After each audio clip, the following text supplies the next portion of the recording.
Peace and blessings, family. Peace and blessings, brothers and sisters. Welcome to another live stream of G.O.C.C Fit, where we discuss all things health, fitness, and nutrition related. Here for the Gathering of Christ Church, I am your host, your brother, your elder, and your neighborhood certified personal trainer, nutritionist, and health coach, Rawchaa.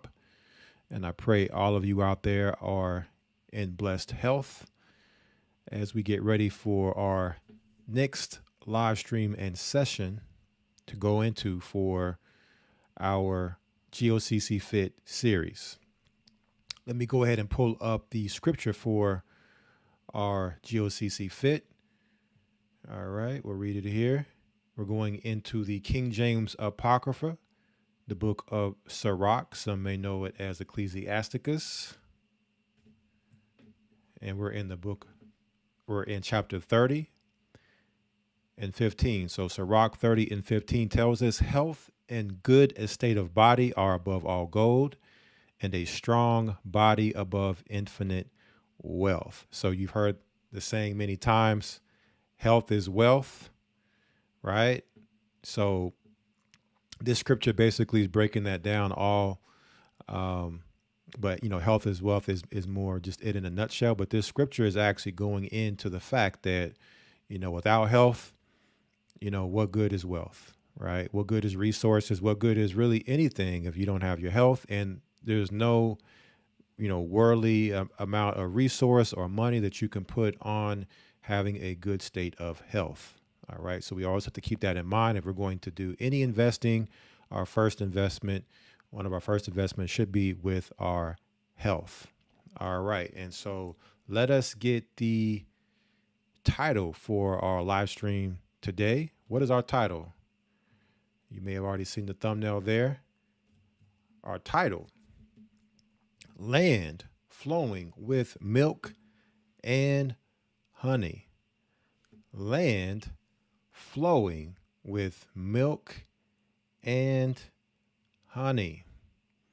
And this is a follow-up. We have come back recently to our GOCC Fit series. We haven't had one until recently for a number of months, but our last GOCC Fit, which is on Patreon, a Gathering 144 on Patreon. If you haven't seen it, make sure you check it out. We will be discussing a little bit of it tonight. Kefir, the superfood everyone should be consuming. All right. And so that leads us now to our topic of discussion for today: land flowing with milk and honey. So what we want to do is we want to first start with the Bible. We're going to get some scriptures to start off with, and we will finish off with some scriptures as well. All right. To round off the information that we're going to bring out tonight. So let us go to Exodus chapter 3. All right, we're going to go to Exodus chapter 3, and we are going to start at verse 7. So the backdrop of this chapter is you have Moses, who is being called by the Lord, right? Being called by the Almighty, the Most High God, all right, to help his people who are afflicted in Egypt. All right. And so the Most High God is speaking to Moses and letting Moses know some things. Okay. Let's actually start at verse 6. Exodus 3 and 6 reads, "Moreover, he said, I am the God of thy father, the God of Abraham, the God of Isaac, and the God of Jacob. And Moses hid his face, for he was afraid to look upon God. And the Lord said, I have surely seen the affliction of my people which are in Egypt, and have heard their cry by reason of their taskmasters, for I know their sorrows." Verse 8, "And I am come down to deliver them out of the hand of the Egyptians, and to bring them up out of the land unto a good land and a large, unto a land flowing with milk and honey." Right? Land flowing with milk and honey. We're going to break this down. Okay, what does that mean? Land flowing with milk and honey. There's a lot to take from that. Unto the place of the Canaanites and the Hittites and the Amorites and the Perizzites and the Hivites and the Jebusites. All right, so we were going to, the children of Israel under Moses were being led out of captivity into the promised land, into the land that would be said to be flowing with milk and honey. So first things first, let's take a look at the words here in the Strongs for milk and honey. So we're going to look in the Hebrew at the Strongs. We have what? Milk, which is Hebrew 2461. It says milk as the richness of kine, cheese, milk, sucking. All right, so we all know what milk is. It's what comes from animals as well as people, and it's typically for nursing the young. But in this case, right, for people, it was given to us as food from animals, even past our infant years, where the mother would actually nurse the children. And as the children got older, then now milk from animals would be food. Now let's look at the word honey here. 1706 in the Hebrew. It says to be gummy, honey, from its stickiness, by analogy, syrup, honey comb. All right, so we know this is talking about what comes from what bees make. So really what we're going to really focus in on mostly here for this particular live stream is we're going to focus in on honey.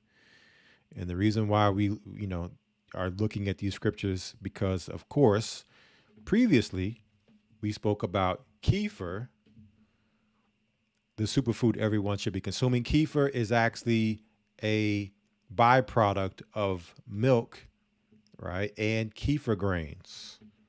Okay, kefir grains, if you haven't seen this, we went through the history of kefir grains, is they are basically yeast and bacteria, very gel-like structures that mankind cannot replicate. Mankind knows exactly what it is, but mankind cannot replicate this. It is said to be in legend that kefir grains were given to Noah by an angel. Now that is legend. That's not necessarily something that the scriptures state, but that is something that is in legend, that Noah and his family survived the flood on the ark by taking the milk from the animals, the clean animals, of course. And that's how they were able to survive the flood. And so kefir is basically fermented milk with these grains. Okay. It also is said that Abraham was able to live to see an old age, 175 years, because he also dealt with these grains. And these grains are said to be very, life vitalizing, right? So when it comes to vitality and longevity of life, the kefir grains are said to be a superfood. And so we talked about this, but we also want to talk about the last part of the scripture where it talks about milk and honey. Okay, so let's break this down. Land flowing with milk and with honey. So when you look at the milk, right? So what basically the Most High God is telling the children of Israel is, I'm going to bring you into a prosperous land. And we're going to get the precepts and the scriptures to actually break this down. I'm going to bring you into a prosperous land, but notice the analogy that the land is being described to a land flowing with milk and honey. So the prosperity, when you have a land flowing with milk and honey, well, obviously the milk and honey must be something of prosperity. It must be something of high nutritional value, something that would be considered a treasure. Okay, with a land that's flowing with this, being a very, very good land. And of course, we understand that the milk comes from in this case, we're dealing with clean animals. So you have your cattle, you have your sheep, and you have your goat. Okay, so milk coming from these particular animals would be lawful. Okay, and now it's in its raw, unfiltered state. Highly nutritious. Okay, very, very nutritious. Of course, you have the animals there for consumption for nutrition as well. All right, and the milk represents the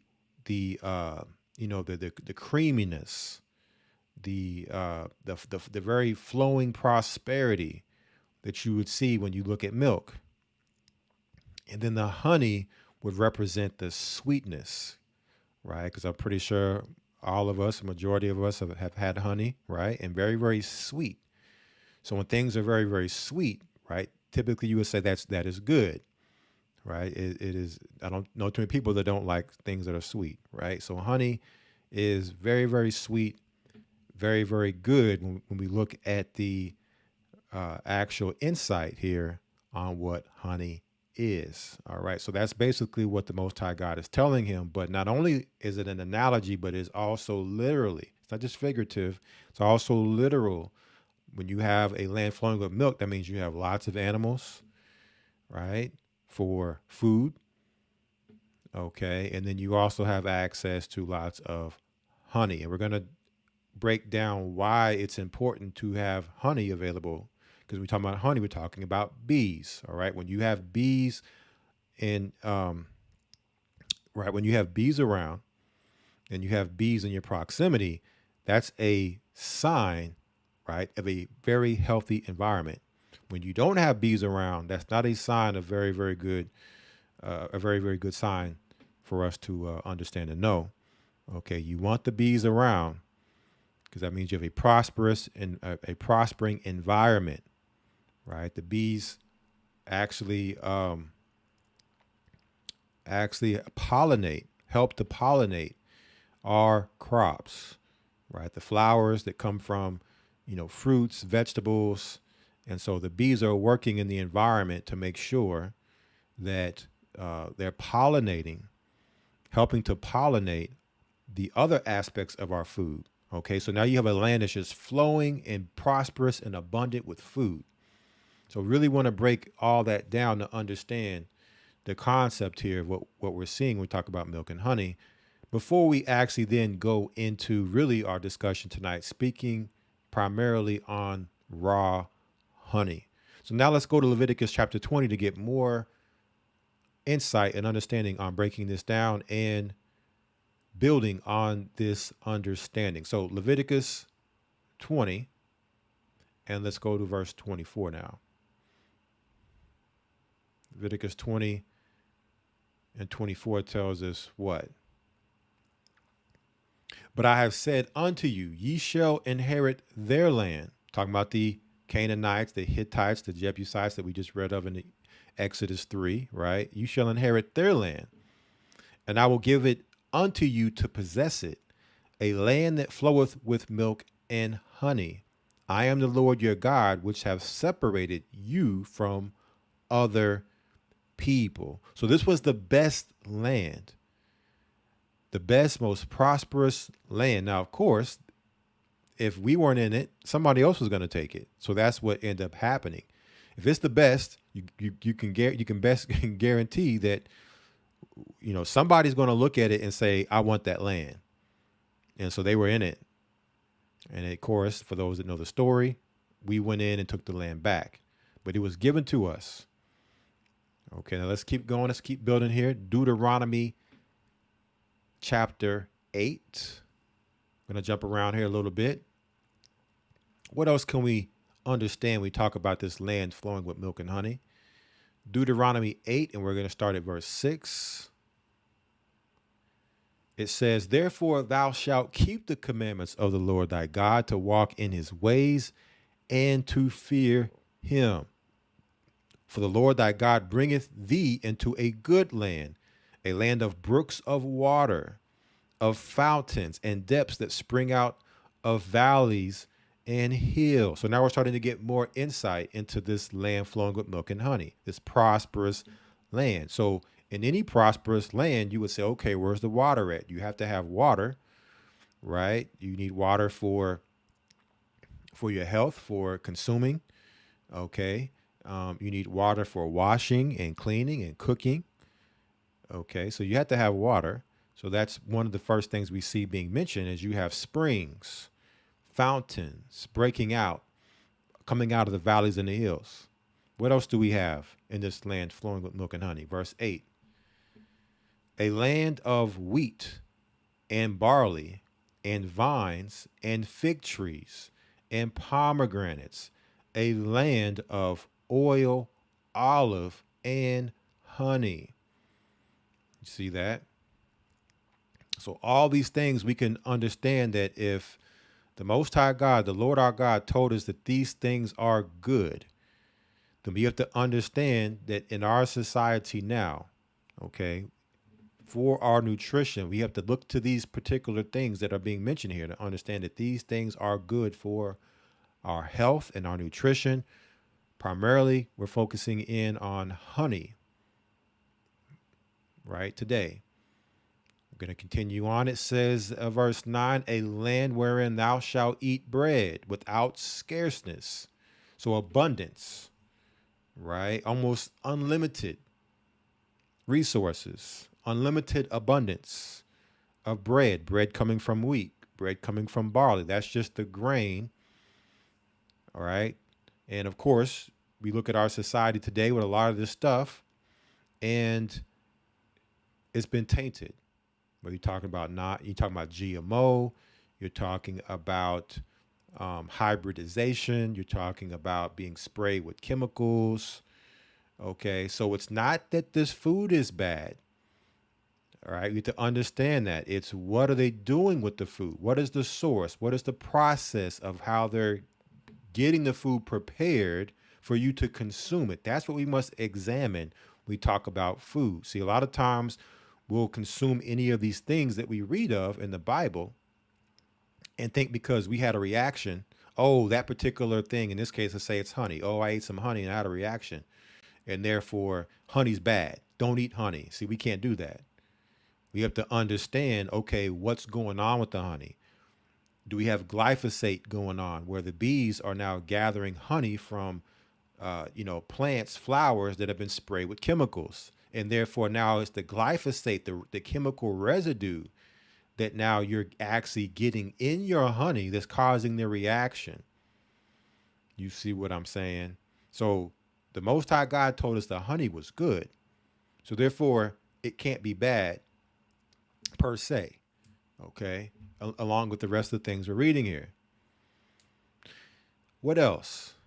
Eat bread without scarceness. Thou shalt not lack anything in it. A land whose stones are iron, and out of whose hills thou mayest dig brass. So that iron and brass. So instead of rocks, those rocks would be iron. So now you can use the iron for what? For weapons. You can use iron to build and to make equipment and tools. All different kind of things can be used with iron. And out of the hills you may dig brass. Same thing with the brass. Okay. So treasure. All right. Not a land where you go into it and you're digging and it's just dirt and rocks. No, out of this land you're finding treasure. This is a plenteous treasure land that we understand. These things are looked at in high regard. Okay, these things are highly sought after by the world. These resources here. Verse 10, when thou hast eaten and art full, then thou shalt bless the Lord thy God for the good land which he hath given thee. So the Most High is not going to tell us that this is the good land, and in it you're going to find these things, and then now we're going to look at it as these things are bad. You have to understand that. He's not going to compare this land to these things, that these things are bad, and tell us that these particular resources exist in this land, but these resources are bad. He would not give us bad and call it good, right? That's what Satan would do. So really what we're looking at here is understanding when it comes to our nutrition. The Bible is pointing to the things we should be focused on for our nutrition and our health's sake. And we, especially those of us that are living here in America, we've been taking away, right? We've been taking away from what our ancestors were giving as far as resources, as far as diet, as far as nutrition, and we've been given something else. And now we look, there's a health crisis in America. There's an obesity crisis, these epidemics, these sicknesses, all these diseases. It's because we have gotten away from our ancestors' way of life and living. And so now we must understand this is what it is, this is what it was, and we must now work to get our way back to that. Okay, so this is just laying the foundation so people understand that this is in scripture. Before we go into the information, we have scientific research papers, we have doctors, okay, we have those that deal with the land that are going to speak, they're going to, talk on these topics. But we first want to establish this with the word of God to let you know that this isn't just man's philosophy when we go into the information, all right? We're going to back it up with the word, and we're going to back it up with science. Now, let us go back to the book of Exodus. We're going to go to Exodus chapter 16, right, as we continue to further elaborate our understanding on this topic tonight.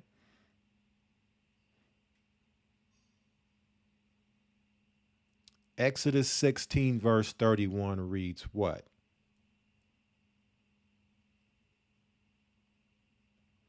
And the house of Israel called the name thereof manna, and it was like coriander seed, white, and the taste of it was like wafers made with honey.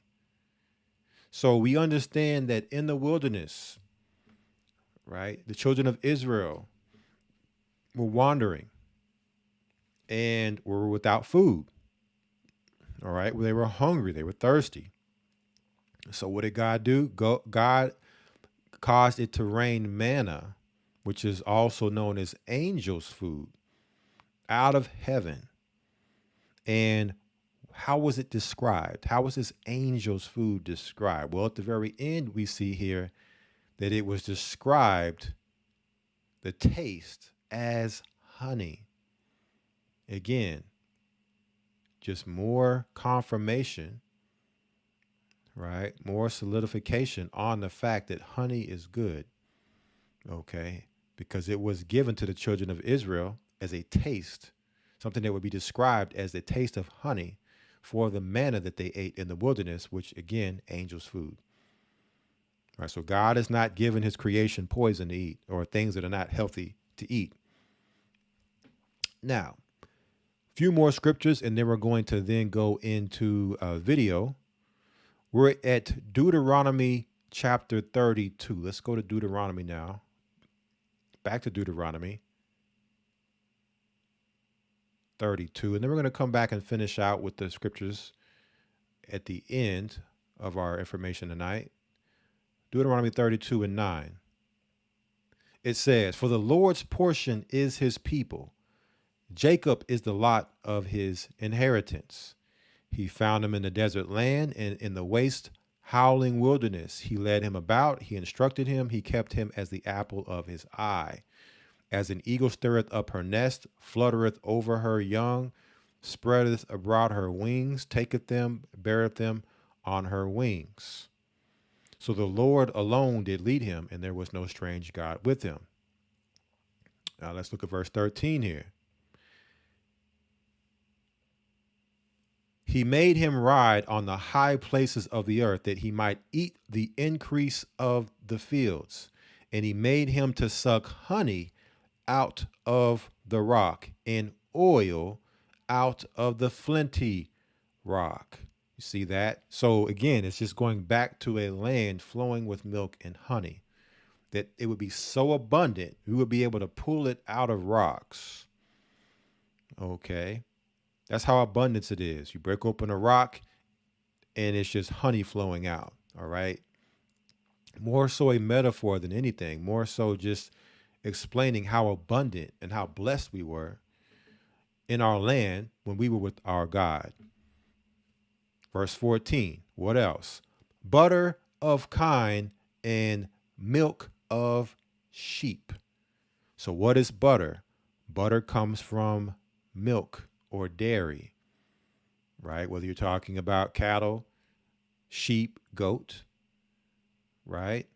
We also have the milk of sheep. So again, If this is bad for us, why is God giving it to us? Because these particular things have been demonized in the Western world, right? We've talked about it. How oh, don't deal with the dairy, right? There's been a huge veganism push. And in that, also don't deal with the honey, because the vegans are bees; those are animals. So don't deal with the honey either. All right, this is a trick of the devil. Okay, this is a trick of the devil, when we would call this stuff bad that God would call good. Now, depending on a person and their situation, for a time or for a season, there may be a scenario where they may not be dealing with these things, and that's understandable. Okay, but we cannot call what God has called good, we cannot call it bad. And that's what the push is by the Western world, primarily America, to call these things bad, because they understand, Satan understands the health benefits of these particular foods. So what would he do? He would demonize them and make you look at them bad, so that you would not then incorporate them into your nutrition. Okay. Butter of kine, milk of sheep, with fat of lambs, and rams of the breed of Bashan, and goats with the fat of kidneys of wheat. And thou didst drink the pure blood of the grape. All right. The pure blood. So it's not talking about actual physical blood, but understanding, because when you squeeze the grape, it looks like blood. Cherries and grapes, when you're cutting them up and the juice is coming out, it looks like blood. Like, oh, wow, this is very dark, reddish color, reddish hue, kind of has a thickness to it. But it's just the juice. Okay, it's the juice of the grape, juice of berries. Okay, so understand that these particular foods are top notch when it comes to our diet. Okay, so for instance, for something like grapes, we would look at making sure that they have seeds in them, right? So that we understand that, if it has seeds, that, more than likely it is something that is untainted by, it hasn't been tainted by man, all right, and is part of what God has created from the beginning. We also have the fat of lambs and rams, okay, and goats. So the fat is also healthy. They've demonized the fat of animals, which is saturated fats, and told us we need vegetable oil or seed oils. But these seed oils have not been around, but only around 150 years in existence. So what were people dealing with before that? They were dealing with the fat of animals. So seed oils haven't been around for 150 years, but yet somehow mankind has survived for thousands of years fine without it. But yet now all of a sudden it's bad, and the seed oils are what's good, that are made with chemicals and have to go through ultra processes to be made edible, palatable, that are made with chemicals that are still in these oils as you consume them.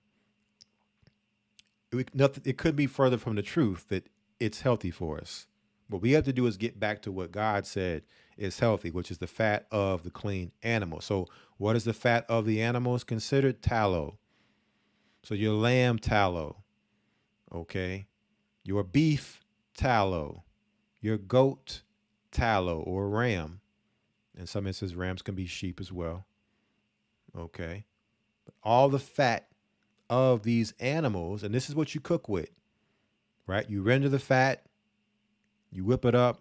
The fat can be used cosmetically.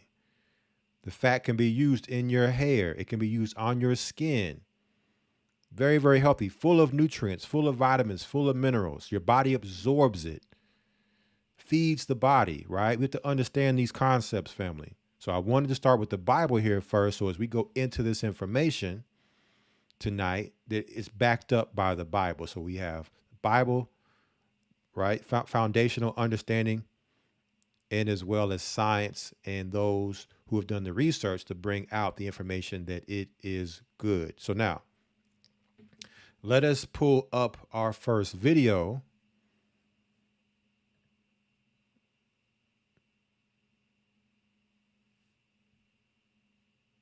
and we're going to break it down as we go. Our first video, what is raw honey and why is it better than pasteurized? So again, raw honey, meaning that it has not been cooked. Pasteurized, meaning that it has been cooked or heated. Understand that when our ancestors were dealing with the honey, it was raw. It was not cooked, heated, pasteurized, filtered. So we want the raw, unfiltered honey. And we're going to break down why we want it in this manner. And it's also going to go into some history of the honey, scientific information as well. So let's check it out. Superfood Evolution presents raw honey and its benefits over pasteurized. Real raw honey comes straight from the beehive and is a potent superfood sweetener gathered by one of the most profound creatures on planet Earth, the honeybee. Unlike much of the processed honey most people are used to, raw, unpasteurized honeys are nothing like these common, highly glycemic, watered-down versions. Pure honeys are unheated, natural sweeteners that still retain all of the nutrients, enzymes, and medicinal compounds that honey is known for.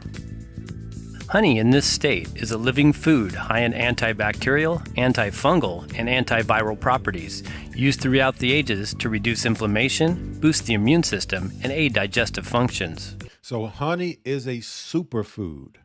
Again, another superfood. So it only makes sense that the Most High God would tell us he would give us a land flowing with milk and honey off of two foods that are considered to be superfoods, milk and honey.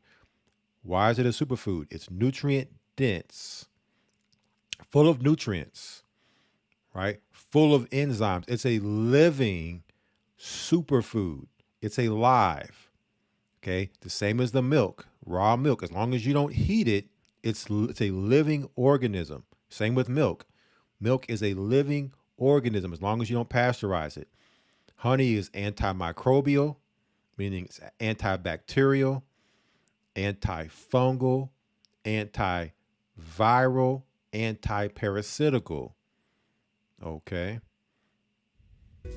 Raw honey can either be filtered or non-filtered, yielding a number of consistencies ranging from a pourable thick syrup to a dense crystallized paste.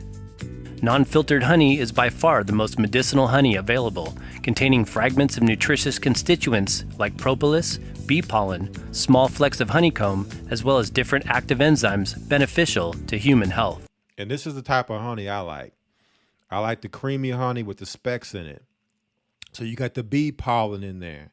You got the propolis in there.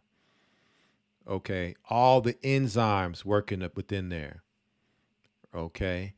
Full of nutrients, full of health, full of healing, bacteria for the gut. So notice how the milk and the honey both have the bacteria and the enzymes in it for your digestive system. So what are we dealing with? We talk about health crisis in America. We're talking about how majority of people are dealing with some type of gut issue. The gut has been destroyed because they've given us chemicals over bacteria and enzyme, natural bacteria and natural enzymes. They pasteurize the milk, they pasteurize the honey, therefore it's dead, okay? Give you chemicals, give you antibiotics, your stomach and your intestines, your gut is dead, and they feed you more dead stuff. And really, it just becomes sugar at that point to feed the bacteria that is in your body feeding on the dead, right? So you want it to be alive. You want your gut to be alive with living, healthy flora. Okay, you want your food, like your milk and your honey, to be alive, living with healthy bacteria and enzymes to feed your gut. And the mineral and vitamin exchange is done with bacteria. So the bacteria is going to carry the minerals and carry the vitamin and give it to the cells in the body. So without the bacteria, there is no nutrient transport. The nutrients just go in the body and they go out because there's nothing to give in exchange to the cells in the body. Okay, so therefore, nutrient deficiency coming from the dead or the non-living or the unhealthy bacteria in our bodies leads to the nutrient deficiency in our cells. Some types of raw honey are minimally processed to produce either a more fluid texture, clearer color, or to strain out these particles to create a more uniform product. All honey labeled raw is never, however, heat pasteurized. Beware of low-quality, pasteurized commercial honey. Many of the commercial honey products found in mainstream grocery stores here in the U.S. are ultra-filtered, removing most of the nutrient-rich elements. They are then high-heat pasteurized, which kills all beneficial microorganisms and other health-enhancing components. Pasteurization and extreme processing destroys almost 100% of vitamins, minerals, antioxidants, and antibiotic properties typically found in abundance in true beehive honey. So someone asked the question, if you heat the milk, or in this case, honey, do you have the same health benefits? The answer is no. Okay, whenever you heat it, let's hear it again. Whenever you heat it, you're killing the bacteria that's alive. That's what pasteurization is. It's heating. Now, if you were to warm up some milk and drink it, you're still going to have protein in there. You're still going to have the healthy fats in there. You may still have some minerals in there. But when you heat it, you're killing the bacteria that's in there. Okay, so it's not the same. Doesn't mean you won't get any health benefits, but you're minimizing the real health benefits whenever you add the heat. Pasteurization and extreme processing destroys almost 100% of vitamins, minerals, antioxidants, and antibiotic properties typically found in abundance in true beehive honey. Some honey is not even honey, but low-quality Chinese exports that are blends of either high fructose corn syrup, beet sugar, lactose syrup with very little honey content. These honeys also typically have antibiotics added to them. Often referred to as funny honey by small-scale honey producers, this type of honey can be sold cheap and has been known to drive local beekeepers out of business. Funny honey, meaning honey that's not honey. It's not what the Most High created. It's man's creation, meaning they've created some type of, concoction in a lab, and they've given it to you and calling it honey. It's not honey. If it's not coming straight from the bees, right? And there's all this processing going on, all these different ingredients being added in. It's not honey, something else. Funny honey. So we'll be talking about the funny honey also. So you want to make sure that your honey is coming straight from the source. If you don't have beehives, right, get with your local farm. Talk about that at the end. Get with your local farmers. Find you reputable sources where it's raw, unfiltered honey. Not filtered, not heated, unpasteurized. Okay. Or you got yourself some funny honey, which is going to really probably jack you up with a bunch of just crazy sugars and chemicals. Some corporate honey manufacturers are also known to promote abusive and inhumane beekeeping techniques that involve high fructose corn syrup feeding and artificial insemination, as well as the killing of the queen bee and replacing her with a younger, artificially raised queen. We highly recommend supporting either local or small-scale companies who embrace traditional, local, in-season only, low-stress beekeeping methods that ensure happy, strong bee colonies. The best honey is certified raw and organic, produced by beekeepers who maintain these respectful and healthy beekeeping practices. History of bee product consumption. Many primitive civilizations understood the natural power of honey as a healing food source and have been harvesting it from wild beehives for thousands of years. First early evidence of the human consumption of honey dates back to prehistoric cave paintings in Spain over 8,000 years ago. It is recorded in ancient biblical, Chinese, and Egyptian texts, as well as mentioned throughout the ages by many naturalists and early pioneers of Western medicine. Numerous Native American tribes were also known to use harvested pollen and honey from wild hives. In ancient Egypt, unprocessed honey was used for embalming the dead and considered a sacred food, often made into cakes as a gift to the gods. Human efforts to domesticate wild bees is depicted in Egyptian art about 4,500 years ago. However, a complete understanding of bee colonies did not occur until the 18th century when Europeans first created the movable beehive. In addition to honey, the beehive also produces propolis, honeycomb, bee pollen, and the infamous royal jelly, reserved exclusively for the queen bee and her larvae. All of these bee products have been consumed extensively throughout human history. So when we talk about bee products, we're not just talking about honey. We have propolis, bee pollen, royal jelly, okay? A lot of different, health products coming from bees. But typically, if you're dealing with the raw honey, you're getting a little bit of this in your honey, the propolis, the bee pollen, the honeycomb. You're getting a lot of this in microscopic specks, or in some cases, you may actually see the specks in the honey that coming from all these different components that the bees actually are producing. What is raw honey? Honey is a very sweet food created by different species of honeybees, most commonly in the genus Apis, who collect the sugary nectar close to the vicinity of their hive location. The harvested nectar is converted to honey by a regurgitation and water evaporation process and is stored inside the cells of the wax honeycomb. The nectar is partially digested by the bees, who add enzymes through salivary secretions which change the chemical structure and pH levels. Invertase and digestive acids naturally hydrolyze the sucrose content in the nectar into glucose and fructose.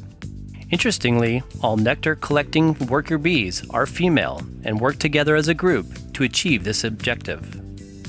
Because the nectar is high in water and yeast content that would soon ferment, inside the hive the honeybee remarkably knows to fan its wings to create a strong breeze or draft of air across the honeycomb. This speeds up the evaporation process and concentrates the sugars. When the moisture content is dropped below 18%, the bees cap the honey-containing honeycomb cell with fresh wax. When honey is ripe, it is ready for harvest by the beekeeper. If using sustainable beekeeping practices, the beekeeper always leaves a portion of honey for the hive population. Much of this honey is used by bees, particularly in off-seasons when other food sources, chiefly nectar and pollen, are in short supply. Typically, bees produce 50 to 100 times more honey than they would potentially need in the winter months. Most of the year, a bee's diet is primarily made of nectar, pollen, and water, not honey necessarily. Raw honey may not be for everyone. Raw honey, although not technically considered a raw vegan food by some vegans and raw foodists, can be an extremely beneficial alternative sweetener for active individuals, but like other high glycemic sugars, should be used in moderation and is best suited for constitutions who primarily use carbohydrates as a fuel source. Consuming any kind of honey or other sugars with a high glycemic index is not recommended for diabetics or those with candida overgrowth, as it will cause a substantial increase in blood sugar and promote the proliferation of non-beneficial yeast strains. In addition, individuals with any form of cancer or a past history of tumor growth should largely avoid all concentrated sweeteners and fruit sources, generally following a no or low sugar diet protocol using zero glycemic sugars like monk fruit, stevia, or lakanto. Raw honey's nutritional value and quality. Raw honey contains an abundance of nutritional elements and a broad spectrum of vitamins, minerals, antioxidants, and amino acids. Some of these nutrients include vitamin C, riboflavin, niacin, pantothenic acid, and other B vitamins, along with minerals such as calcium, iron, potassium, zinc, magnesium, phosphorus, and manganese. The antioxidant and free radical scavenging activity found in unpasteurized honey comes from its rich flavonoid and polyphenol content. Some of the flavonoids in natural honey may include apigenin, pinosembrin, camphorol, quercetin, galangin, chrysin, and hesperitin. Some of the phenolic acids present may include ellagic, caffeic, p-coumaric, and ferulic acids. As we mentioned, raw unfiltered honey can contain specks of bee pollen, propolis, and honeycomb that integrate into the honey as smaller sized molecules, but are usually not visually noticeable. The amounts of these ingredients can vary greatly from honey to honey. In a published study in the Journal of Nutrition and Metabolism analyzing the effects of natural, raw, unprocessed honey on human health, it was observed that the intake of honey as food and medicine resulted in high nutritional benefit and therapeutic promise. The botanical So not only is honey food, honey is also looked at as medicine, medicinally used for thousands of years, for centuries. So let's keep that on the, and that's where we have to understand our food should be our medicine. In this case, honey being a superfood. Okay. Because what's in it, you just can't find anywhere else. Mankind cannot replicate it. So we'll be talking more about honey as medicine later, but just wanted to, this is being pointed out here in this particular video now. And we're going to continue to build on this concept of honey being medicine. origin plays prominent roles on the bioavailability of natural honey's phytochemical compounds, which consequently has effects on the biological activity of honey. All raw honeys fluctuate in quality and nutritional value according to the sources of nectar collection. Raw or real honey is usually labeled according to what flowers it is obtained from, as each comprise their own set of nutritive properties. Some popular types of honey include those sourced from wildflowers, alfalfa, clover, buckwheat, or other specialty types like manuka and cedar, jujube tree. In the same 2012 study previously mentioned, it states that, irrespective of the flower source, variety and number, mono, polyfloral, or blended, honey type, concentration, bee, sting or stingless, all contain antioxidants and exhibit various degrees of biochemical activities attributable to natural honey's potency and value as a nutraceutical agent. The only completely accurate way to confirm the flower's source is by analyzing samples of the pollen, a technique referred to as melisopaleontology. A bee's pollen, when observed closely, can tell us many things about the honey, like the plant species in which it was derived, and if it contains any contaminants, like pesticides, herbicides, or heavy metals from the environment. These pollutants are common in non-organic, crop-sourced honey and large-scale beehive production, which often transports their bees to pollinate conventionally grown agriculture crops. Contains beneficial digestive enzymes. Natural living honey contains therapeutic amounts of both bee pollen and propolis, in addition to beneficial enzymes that help to improve digestion.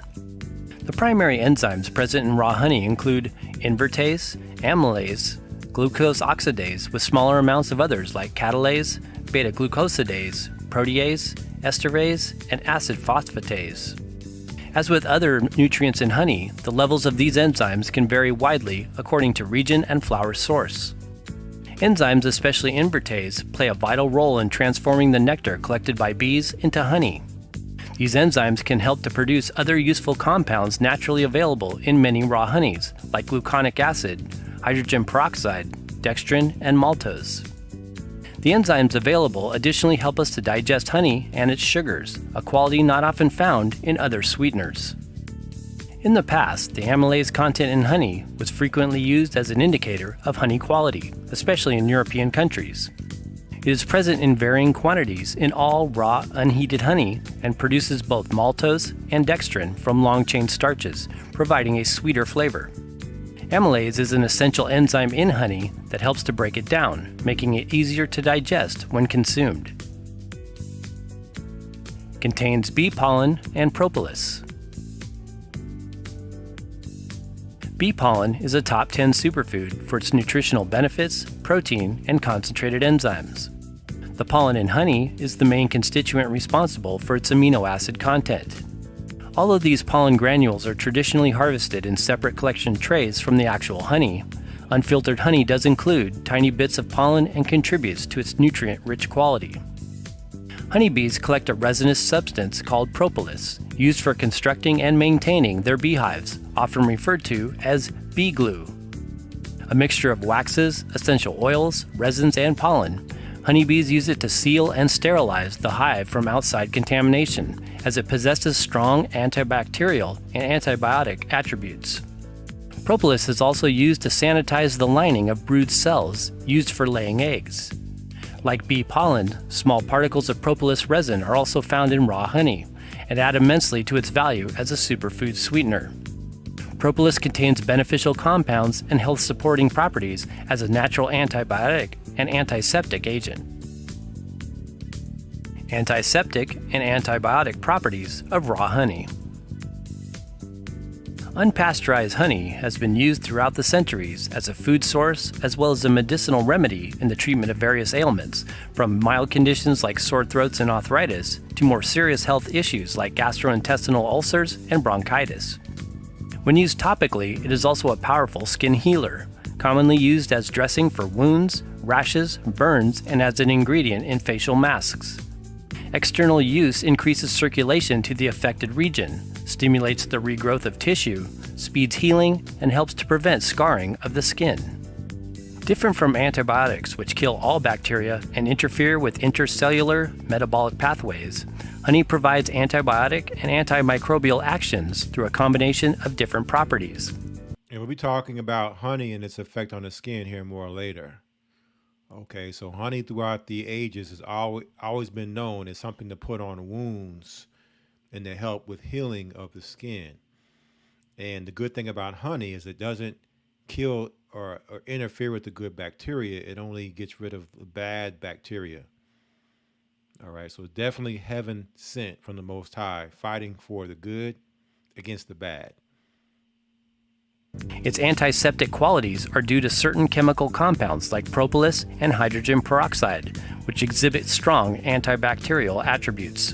And when you use honey medicinally, like on a wound, okay, or when it's operating, like let's say if somebody has an ulcer inside their intestinal, their stomach and intestines, then it produces hydrogen peroxide when it interacts with the wound. All right, so this is in nature, hydrogen peroxide can be created in various means. In this case, honey being a producer of hydrogen peroxide when it's going to work for healing. The enzyme glucose oxidase found in the nectar produces beneficial amounts of hydrogen peroxide when the honey is ripe. The high sugar content of honey also hinders the growth of many microbes, as does its pH acidity. Raw honey is an effective immune system modulator, containing antioxidant constituents, phenolic acids, and flavonoids. Typically used for treating colds and viral infections, the consumption of honey can also act as a preventative before mild as well as more serious immune system disorders take root. Local honey is additionally known to provide relief from allergies when taken a few months before pollen season. Anti-inflammatory effects. Ingesting raw natural honey offers effects as an anti-inflammatory agent, reducing the activities of both cyclooxygenase 1 and cyclooxygenase 2. The pharmacological inhibition of cyclooxygenase is known to alleviate symptoms of inflammation. In one 2014 study analyzing the analgesic and anti-inflammatory effects of honey, the results showed that honey reduced pain perception, especially inflammatory pain. Propolis is one of the constituents in honey proven to reduce inflammation and pain when consumed or used topically to treat wounds or inflamed conditions. Raw honey is good for sleep. Herbalists around the world have used honey medicinally for centuries as a sleep aid and to soothe the nerves. Honey is often prescribed prior to bedtime to help promote the release of melatonin, the hormone required for both the recovery and rebuilding of tissues during our rest state. This theory is explained by what some people call the honey-insulin-melatonin cycle, or the HYMN cycle. In addition, the enzyme glucose oxidase produces gluconic acid from glucose in honey, which helps in calcium absorption. Calcium is also known to contribute to the activation of melatonin.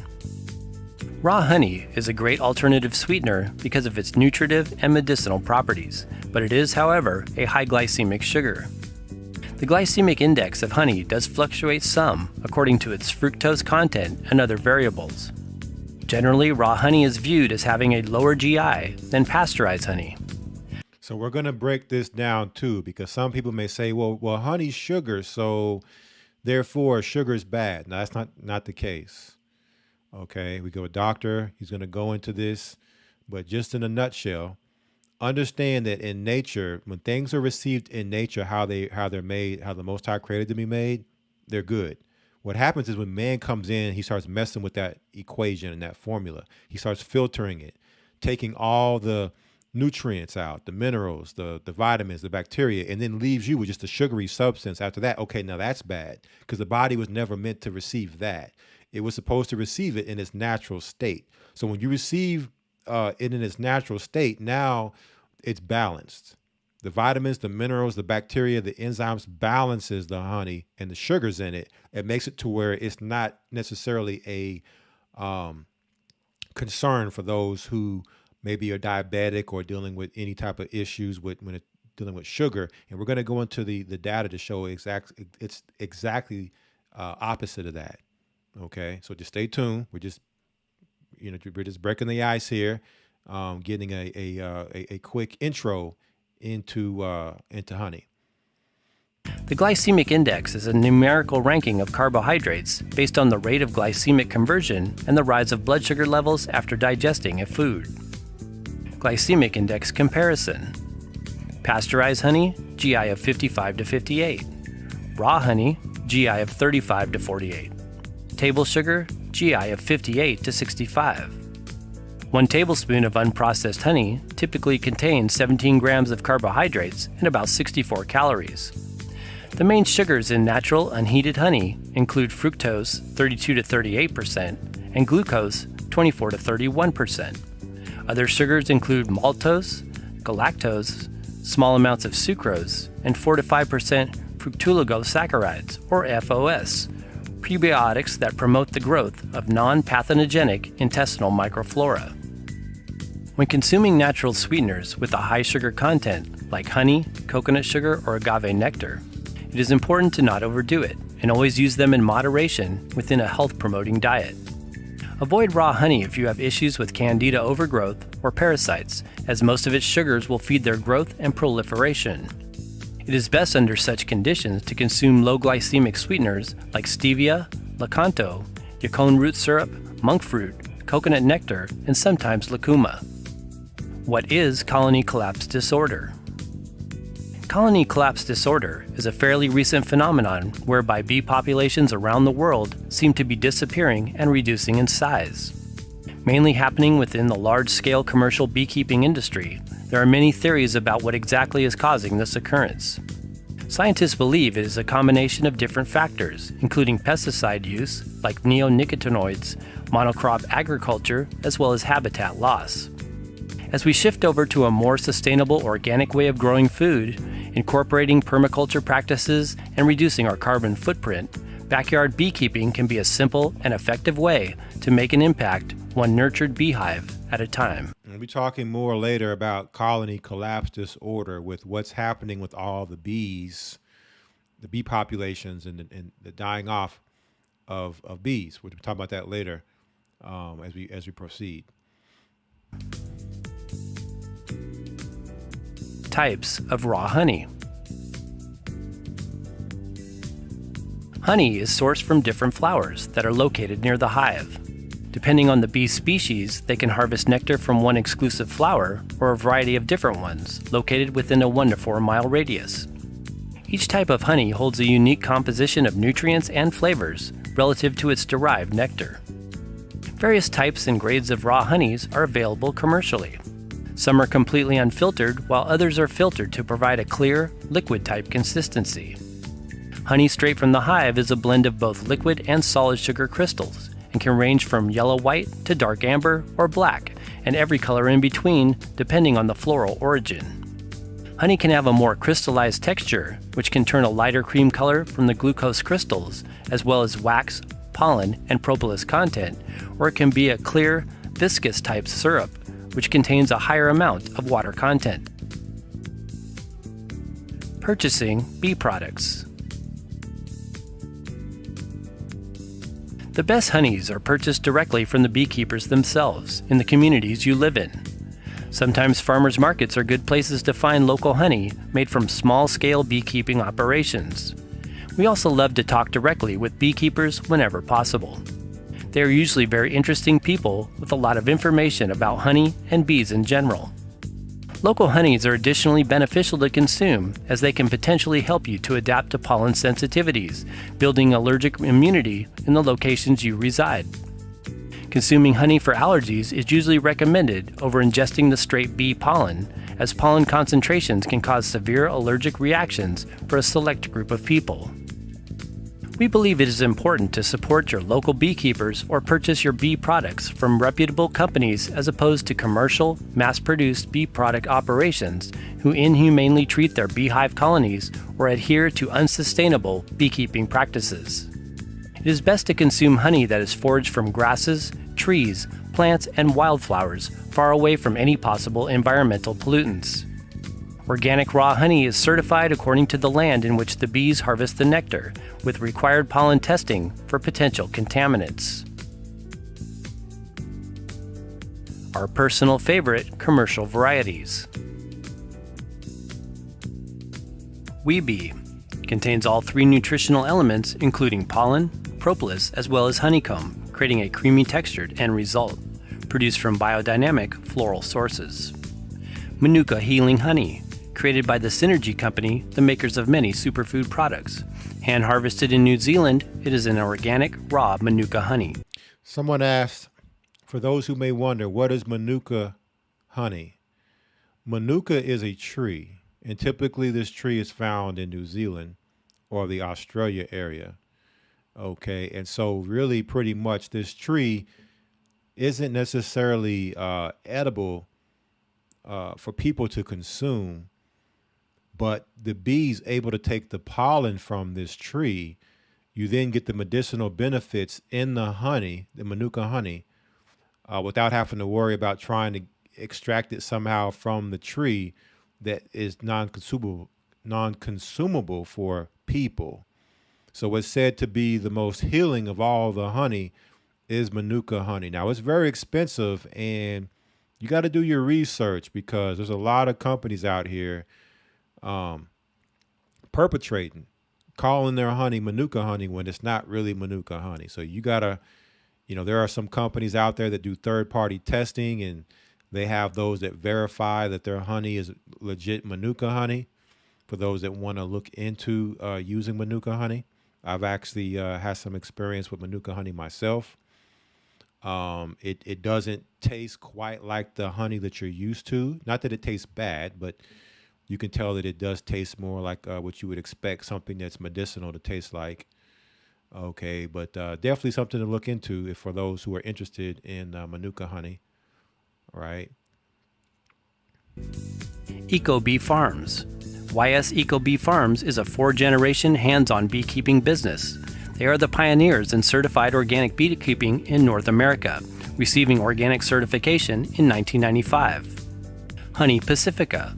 Cold-packed coastal Californian honey is produced from a variety of coastal blossoms in Southern California.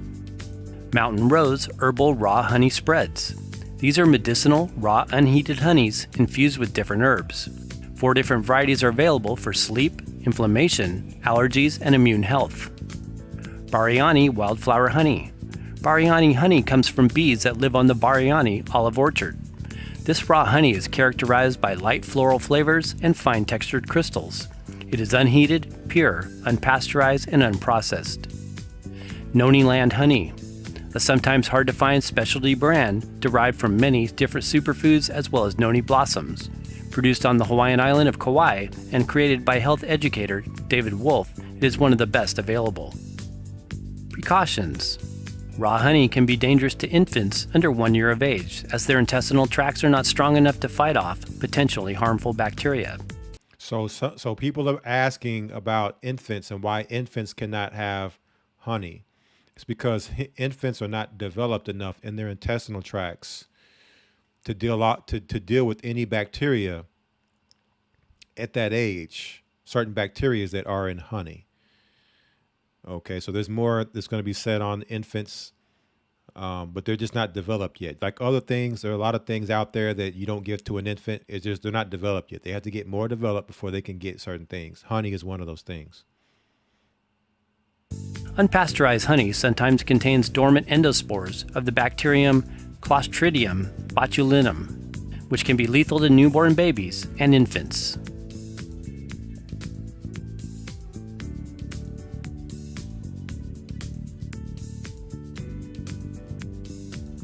Thanks for watching. All right, so that pretty much wraps that up. And so let us go to our first article here. This comes off Medical News Today. Health benefits of raw honey. All right, so a lot of this information we got here is a article to go with it. Of course, we know that there are lots of antioxidants and vitamins, along with minerals, in honey. Now, antioxidants are going to be those particular components, right, that are going to allow the body to slow up aging or reverse aging. So as we get older, or as you're aging, right, is something called oxidation. All right. And so oxidation is also looked at as rust. Look at it as like if you open up something, once you and crack that seal, now oxygen comes in to that particular product. And after a while, if you don't use that product up, it will spoil, go bad, it'll mold, because oxygen is getting it. So oxygen can actually speed up the process of aging. So that's what oxidizing is happening. So you have free radicals and things like that happening in the body. The body's oxidizing. It's like when you look at a nail, right? And a nail is silver, but then over time, water's getting on it and it starts to rust. So that's similar to us in our bodies. Our bodies begin to rust. So antioxidants actually help slow that process down, right? Or prevent that process from happening. So we want food that's high, not only in vitamins and minerals, but antioxidants. So honey has that. So we know that some of the benefits for honey when it comes to our health, coughs, relieving coughs, wound healing, intestinal issues like diarrhea. Okay. And again, we want the raw honey. We want it raw, uncooked, unpasteurized, unfiltered. Okay.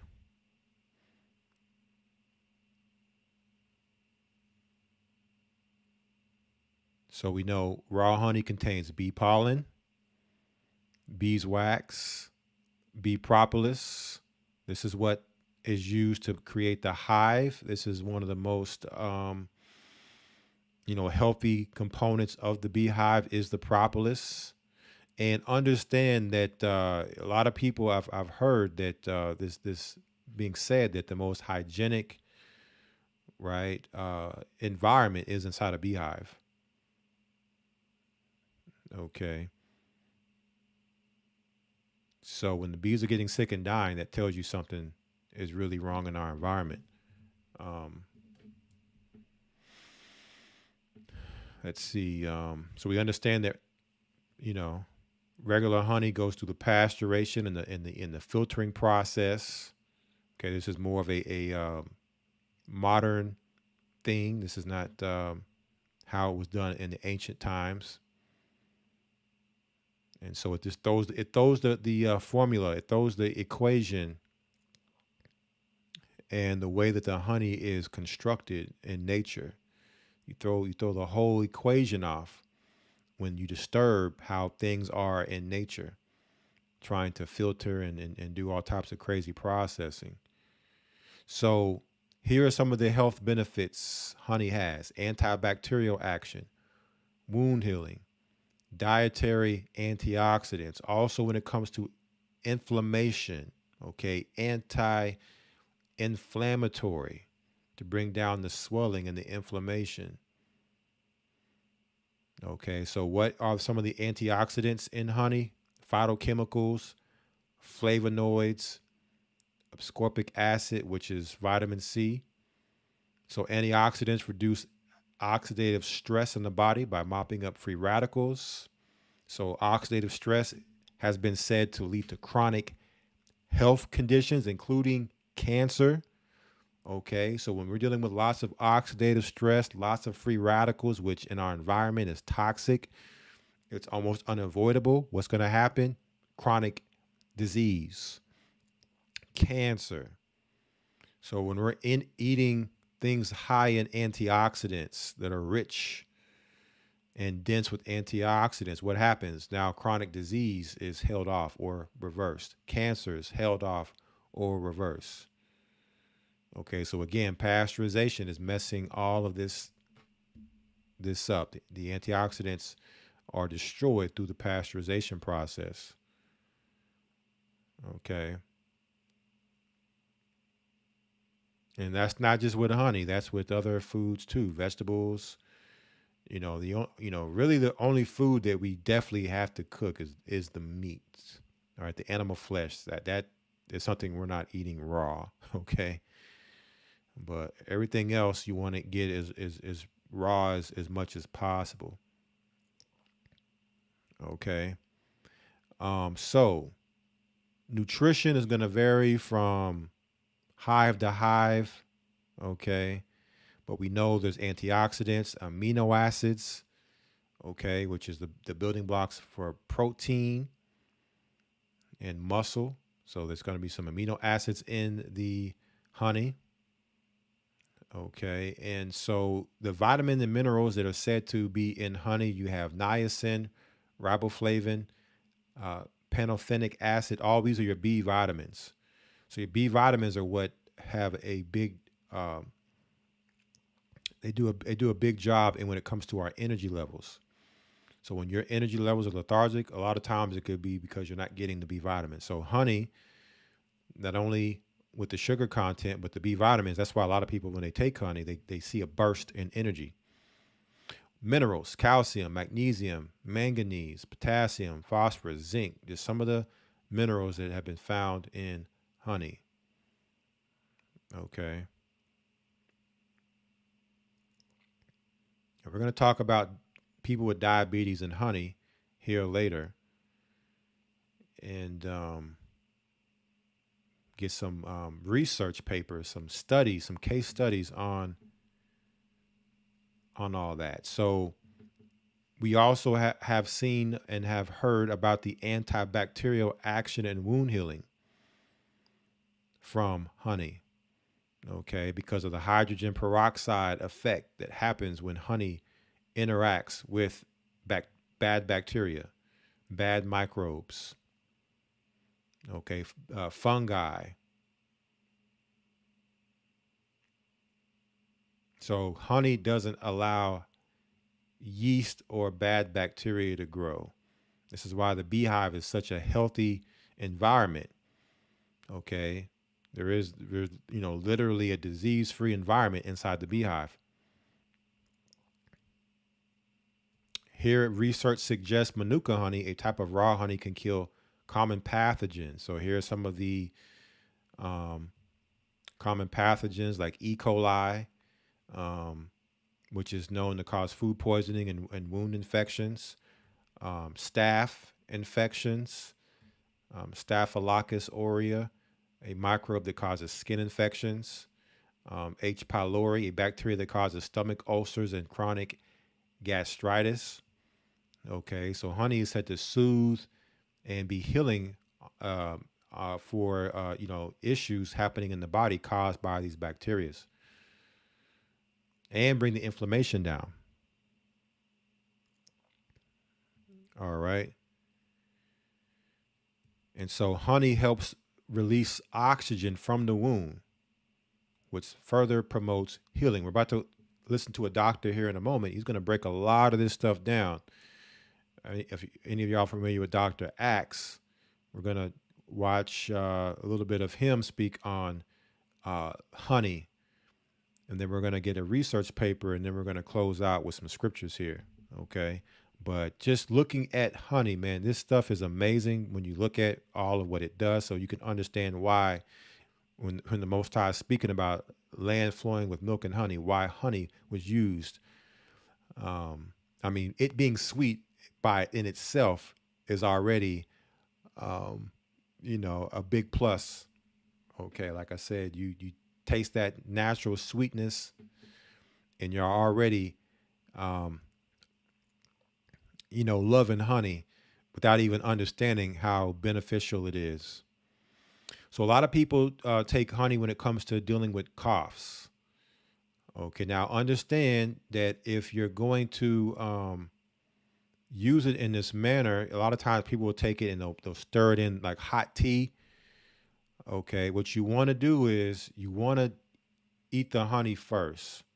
So if you were to take a teaspoon or tablespoon of honey, you'd want to eat the honey first and let it work in the body and then drink the tea a few minutes afterwards. Because if you mix the honey in with the hot tea, the heat is going to kill the bacteria and enzymes in it. You don't want that. Once it's in the body's at a temperature where the honey is not going, the bacteria and the enzymes are not going to be destroyed, but instead they're going to start to now interact with the body and start to work in the body for healing.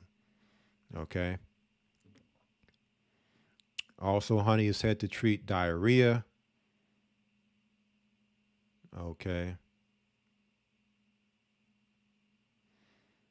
And with anything, you don't want to take too much of anything. In this case, so people understand when it comes to honey, you know, really you're looking at 1 to 2 tablespoons a day is really the most a person should be looking to take. If you're using honey, you really don't want to consume a lot of it. It doesn't take a lot, okay? You don't need a lot of honey to get its benefits. Just a little bit a day, and you got what you need. And then you focus on other things to consume. Also, honey is said to protect the brain. Its antioxidant and anti-inflammatory powers can benefit the brain. So what does this entail? Boosting memory capacity, preventing neuron damage, anti-stress benefits. So you're talking about the brain. So we have to protect the brain, because once the brain starts to get inflammation and damaging of the cells and things like this going on, then you're talking about cognitive decline, Alzheimer's, memory loss, brain fog, not having a very sharp mind. Okay, so honey is a booster, so it boosts the brain. I know a lot of athletes will take honey before athletic event, to help as a natural pre-workout to help boost their workout, because it gives so many different things in it that it gives that the body can utilize for fuel and for boosting the athletic performance. Okay, and of course you talked about the risk when it comes to children, infants. Okay, under 1 years old, don't want to give it to them. And typically, when a person's dealing with allergies, usually, uh, bee pollen and honey are said to help a person who dealing with different types of allergies. But I guess in some instances, if you're dealing with allergies, it maybe can harm you. Something you just gotta have to look at. But to me, I think more so that it's not the honey; it's something else that's causing the reaction, like some type of chemical or pesticide or something in the honey that's causing the problem. And a person will say it's the honey when it's not the honey. So just something to keep in mind. If you're getting some wild honey out in nature on a farm and it's raw, you probably won't have any issues consuming that. Okay, let's see. All this other stuff was spoken about. We're going to deal with some of this other stuff here more later as we continue.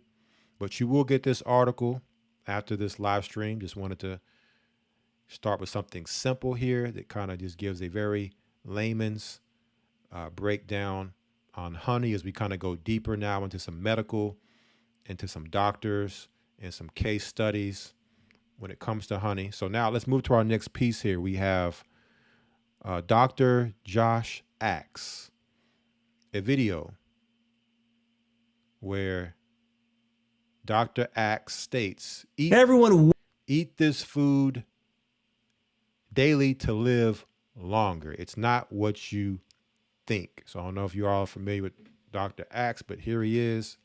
Let's hear his medical insight when it comes to honey and its benefits for our health. Hey everyone, welcome to Dr. Josh Axe Show. Each and every week, we explore the science and principles behind how to grow in body, mind, spirit, and take your health and your life to the next level. Today, I'll be talking about the mind-blowing healing effects of honey, and not just honey, bee pollen, royal jelly, propolis, all go through how they can actually help balance estrogen in the body. They can also boost testosterone naturally. I'll go through how honey might be the most effective natural cure for lung issues. It has anti-cancer properties and some other things that are going to blow your mind. Most of the time when people think about honey, they think, oh, it's got sugar. It's not, honey isn't sugar. Honey is a superfood that has sugar in it that's been used for thousands of years as a form of medicine. I'm excited to share all of the incredible healing benefits of honey. But before I get into that, make sure to subscribe to the channel and hit the notification bell so you never miss a single thing. So here's the reality. Honey has been established as one of the most powerful forms of plant-based medicine in history. And here's something amazing. Under the right conditions, honey doesn't go bad. In ancient Egypt, archaeologists have discovered pots of honey in tombs that are over 3,000 years old, and the honey is still edible. So check it out. Someone asked a question in the chat, right? They asked, how long can you keep honey? I know a lot of you all are asking questions, and we'll try to answer as many of them as we can.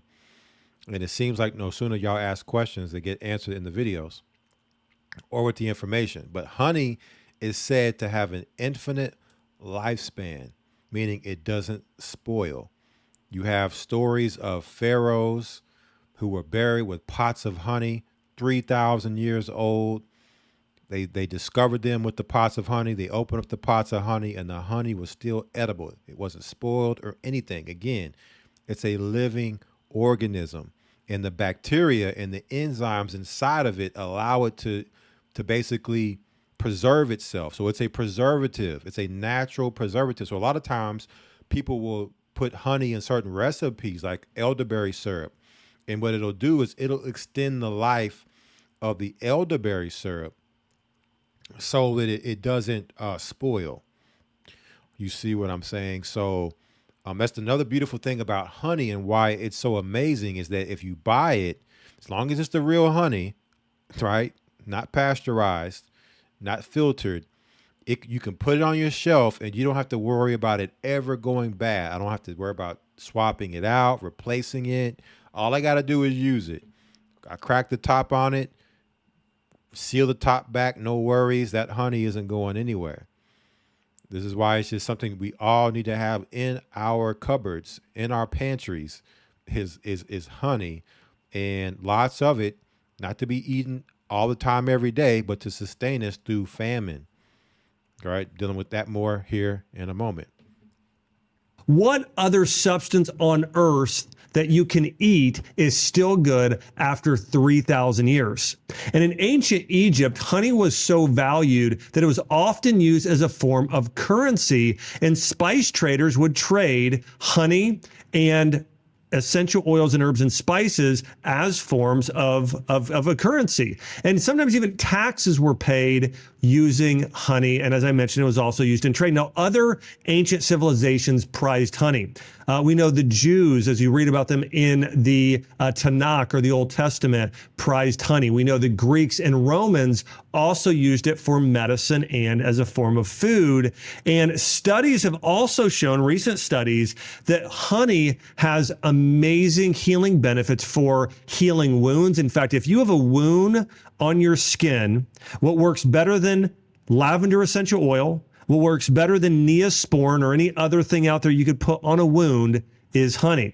It's also antibacterial, anti-inflammatory, antifungal, antiviral, anti-diabetic, immune strengthening, estrogenic balancing, and has anti-cancer properties. He said anti-diabetic.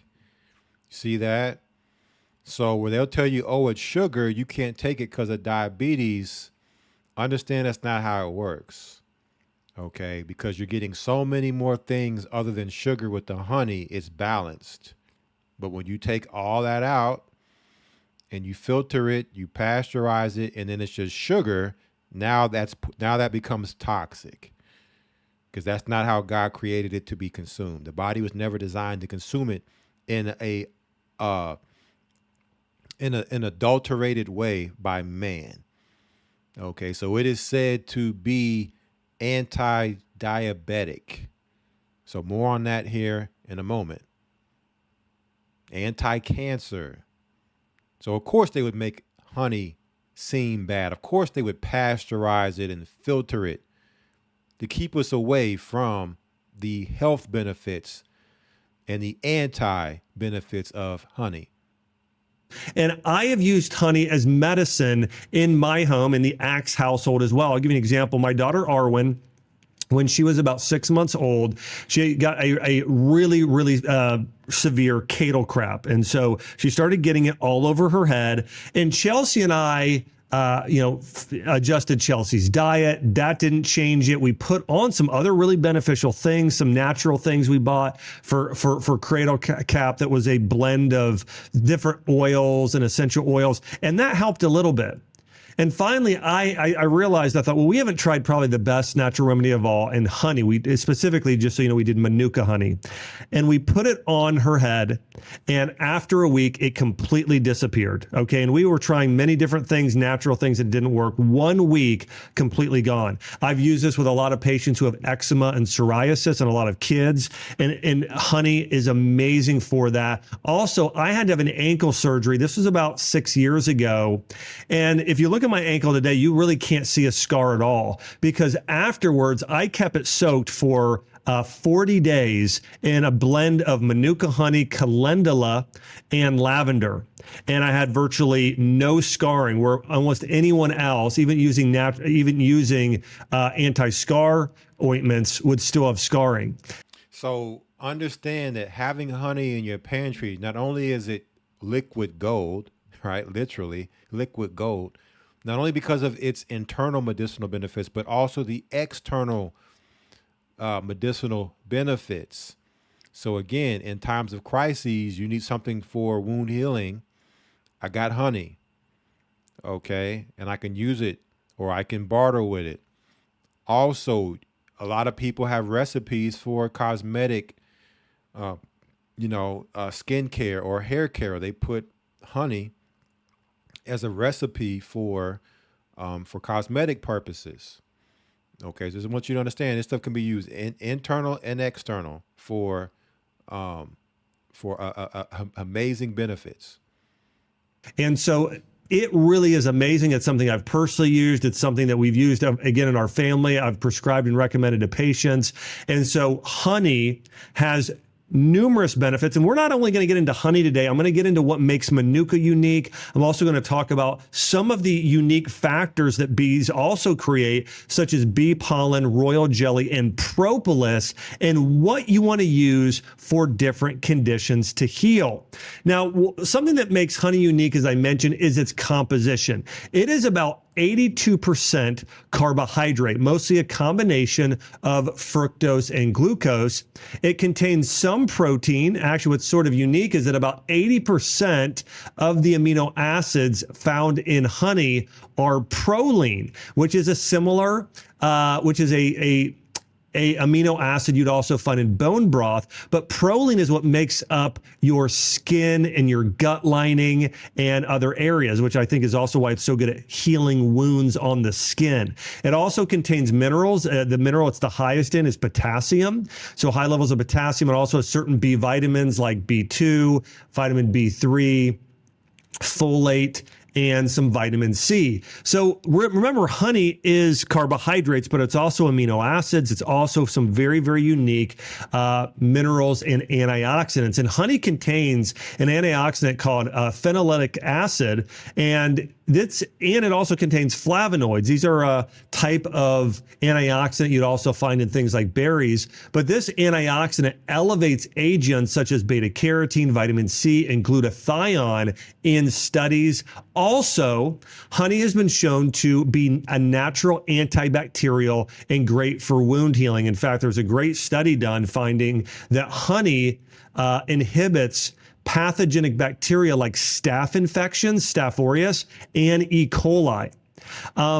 One of the things that makes it a natural antibiotic is that it has more of an acidic pH between 3.2 and 3.5. The other thing that makes it really unique, it has an osmotic effect on sugars and water. So think about this. This is amazing. Now, this is why honey could stay edible for 3,000 years.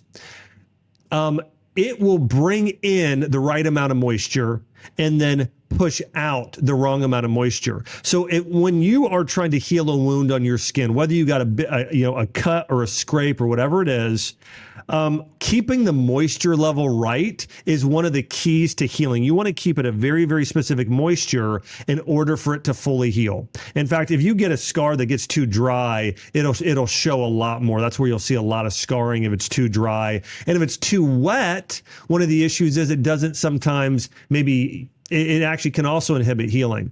So what honey does is it helps balance and create the perfect level of moisture, pushing out any too much fluid and bringing in the right amount of fluid from the air, keeping it the right pH and keeping it the exact correct level of humidity on the skin. Now check that out. Check out what honey has the ability to do. This is why I say it's a living organism. Because when you talk about moisture is when stuff spoils. So for instance, if you were to dehydrate whether it's meat or fruit or vegetables, then now it becomes long storageable because you've removed the moisture out of it. Okay. But when the moisture is there, right, it's going to oxidize and it's going to become moldy, right? Fungus and all the stuff starts growing on it. So when you put the honey on a wound, what it's doing is it's getting rid of excess moisture, but it's keeping the right amount of moisture there that the wound needs. So it's the perfect balance so that the wound doesn't become too dry, but also so that the wound isn't just wet to where it can't heal. You see what I'm saying? So this is the power. This is why it's able to last thousands of years and not be spoiled, because it keeps the moisture out. Now, one of the other things that makes it so powerful for healing wounds is that it contains compounds that produce hydrogen peroxide via glucose oxidase. So again, if you know the healing benefits of hydrogen peroxide, one of the issues with hydrogen peroxide, when you put hydrogen peroxide directly on a wound, it actually can be a little bit harsh on the skin in that area.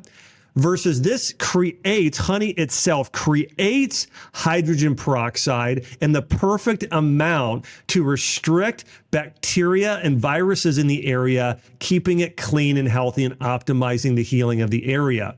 So when you look at honey, what it does, when you look at the method by which it heals, it is amazing. Also, honey has some really powerful anti-inflammatory effects. It reduces swelling, and it gets rid of pro-inflammatory, what are called cytokines, which is what causes that redness and puffiness, which can sometimes over time keep the area from fully healing. It also has anti-diabetic properties. Isn't it crazy to think that honey is 82% sugar? Yet, in studies, it reduced blood sugar of people with type 2 diabetes. How about that?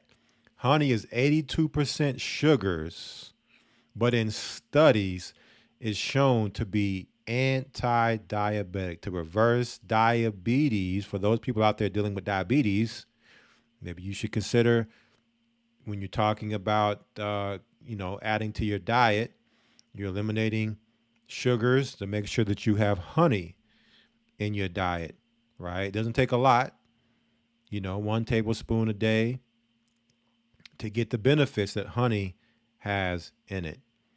Also, it's got amazing cardiovascular effects. In studies, honey has been shown to lower LDL, VLDL, triglycerides, and CRP levels. CRP is an inflammatory marker, all while increasing HDL cholesterol. And it actually stimulates the production of nitric oxide, which if you've ever taken beetroot juice powder, that's why beetroot juice is so beneficial. This nitric oxide stimulates something called vasodilation, which means it regulates blood pressure, but also gets more blood to the area to support healing. So when you put honey on an area, it actually attracts more blood to the area in order to improve the healing of the area, which is why, again, it is so powerful at everything from burns to scars to cuts.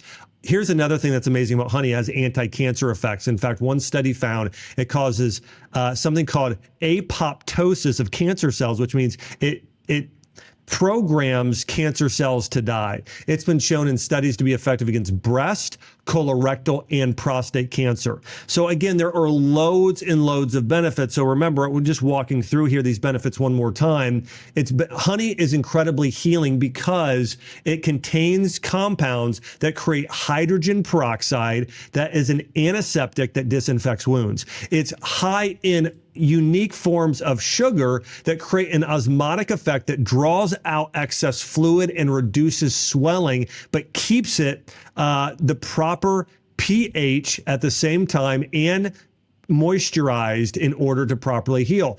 Now, can you all understand why the Most High referred to honey in the scriptures the way that he did and said a land flowing with milk and honey?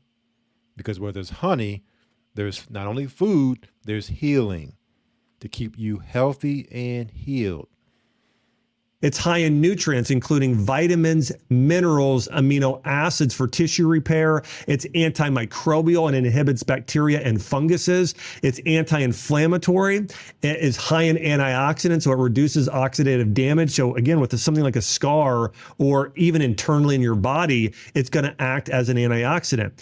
Helps with moisture retention, as I mentioned, and it helps oxygenate an area, enhancing blood flow and bringing more oxygen to an area of the body that's damaged. Now, there was a study done here specifically about honey for wound healing. And here's what they found. Honey dressings healed burns 4.7 days faster than conventional dressings and 5.1 days faster than silver sulfadiazine. So check that out. So mankind is trying to patent these chemicals to give you for your skin, to tell you, oh, you need to come take my stuff to help your skin heal, right? But it doesn't compare with what the Most High created naturally, in this case, talking about honey. Okay, the honey is far superior healing agent for the stuff that man is trying to create and patent to make billions of dollars off of. This is a medication. Actually, honey works better, and it also had fewer adverse side effects compared to the medication. So listen, and how many of us love the side effects that come with their so-called medications? Don't you just love those side effects? Well, guess what? Not only does honey heal it quicker than the stuff that man has created, that he's calling medicine, no side effects with the honey. How about that? How about getting something that's healing you that's not causing problems on top of trying to heal you? Okay? Like, this is not rocket science. It's amazing.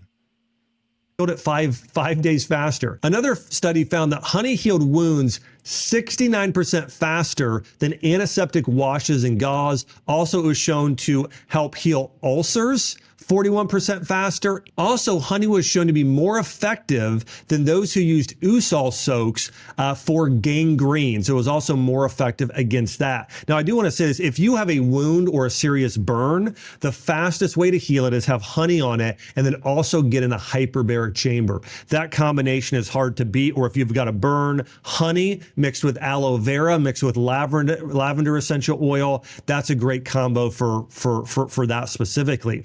Now, another thing that you've probably heard of when it comes to honey, its benefits, is it's effective at fighting seasonal allergies. There was a study done for 8 weeks on 2 groups of people, one that consumed a tablespoon of raw local honey daily, while the other got a placebo. So they got something fake. The honey group showed a 60% improvement in symptoms such as sneezing, itching, and runny nose compared to only a 10% improvement in the placebo group. The honey group also used 50% fewer antihistamines compared to the placebo group. Here's the reality. If you have seasonal allergies, you should consume a tablespoon of honey year round. And not only honey, you should actually do some bee pollen. And then when you get into season, a little bit of propolis and royal jelly with it. So if you do bee products year round that are local, it is by far the single most effective anti-allergy thing. Now, what a lot of people do is when they're sick, then they'll do a little honey, or when they're having allergy symptoms. No, what local honey does, honey has over 200 microbials in it as well, okay? And it acts as a natural form of an immunization. So when you get local honey, your body is getting micro doses of pollen. And those microdoses of pollen allow your body to build up a tolerance to pollen. So then when you have a lot of pollen in spring and fall during allergy season, your body has built up a tolerance to it and a natural immunity to what you're being exposed to. So again, if you really want to get rid of allergies, use raw local honey along with raw local bee pollen, especially throughout the entire year. How about that? So the pollen in the bee, in the honey, the microparticles of pollen in the honey is allowing your body to build up a tolerance so that when you, in the spring or the fall, deal with the change of season and the plants are changing, the flowers and all that's going on, the stuff in the air, now your body has a tolerance level built up to it and you don't overreact, or the body doesn't overstimulate and it turn into a cold or some type of flu or sickness, some type of sinus allergy, sinus infection, all these type of things, right? So also understand that honey has quercetin in it. What is quercetin? Quercetin actually is antihistamine. What are histamines? Histamines are when the body releases these chemicals called histamines in an attempt to fight against something that it sees as an allergy or an invader or intruder in the body. So when your body is overreacting and releasing all these histamines is whenever you start to have, runny nose, stuffiness, respiratory situations, congestion, right? So the honey is actually helping to build your body up to have a tolerance against this stuff, okay? Not the other way around where your body's going to be allergic to eating honey, okay? So again, amazing stuff, and not only just sinus allergies, but all other different types, all different kinds of allergies, food allergies, on and on and on. Honey is going to help your body to help fight against all the attacks against it. Now, I also want to mention here some of the amazing benefits of honey for heart health and lowering cholesterol and triglycerides. There's a study done over a 15-day period, and those who used honey every single day had around an 8% reduction in overall cholesterol, 11% reduction in LDL, 2% in triglycerides, and a 2% increase in HDL cholesterol. So we know it's even good for heart health. And let me say this, there's a pretty big difference between honey and table sugar or even dextrose. When you look at honey versus regular sugar, here is what a study found. When you consume dextrose or sugar, it increases your plasma glucose by about around 53% at hour 1, and then around 3% at 2 hours, and then a decrease of around 20% at 3 hours. So, and the other thing about eating regular sugar is it caused a significant rise in insulin and C-reactive protein. Honey, on the other hand, increased PGL, that stands for plasma glucose levels, only by 14%. So again, get this. Regular sugar increases blood sugar by 53%. Honey, only by 14% at 1 hour. Okay.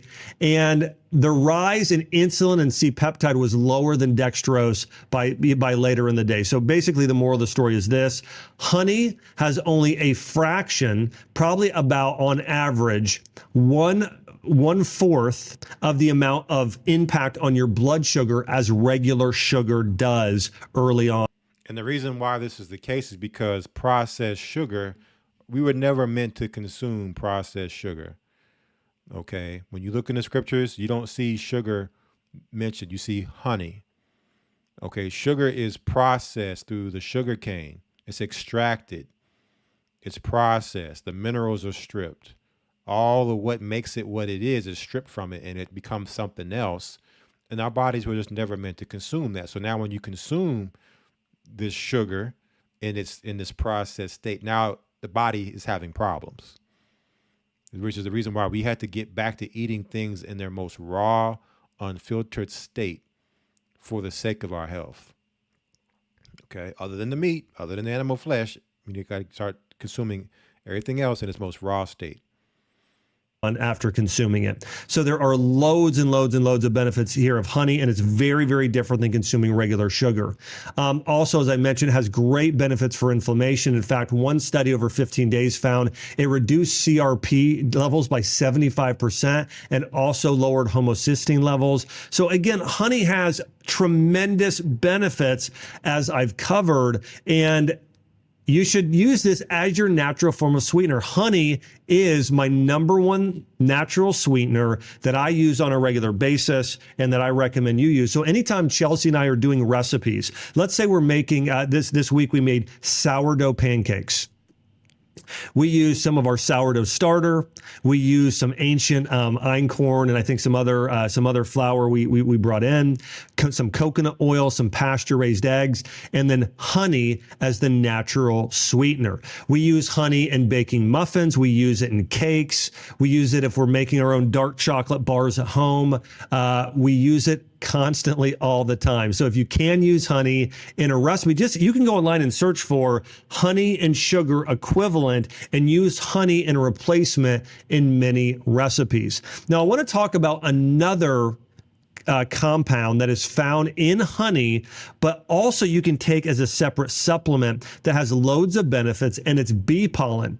Now, bee pollen is actually much higher in amino acids than regular honey. It's actually 35% of it are amino acids. It's also higher in B complex vitamins, vitamin C, vitamin E, and minerals. Also contains a unique amount of antioxidants. And I want to go through the benefits of bee pollen according to studies. There was a double-blind placebo-controlled trial on humans that was done for 12 weeks. And they found that those who consumed a teaspoon of bee pollen a day increased their lymphocyte activity by 40%, and the placebo group only by 10%. Now, this is important if you want to fight cancer.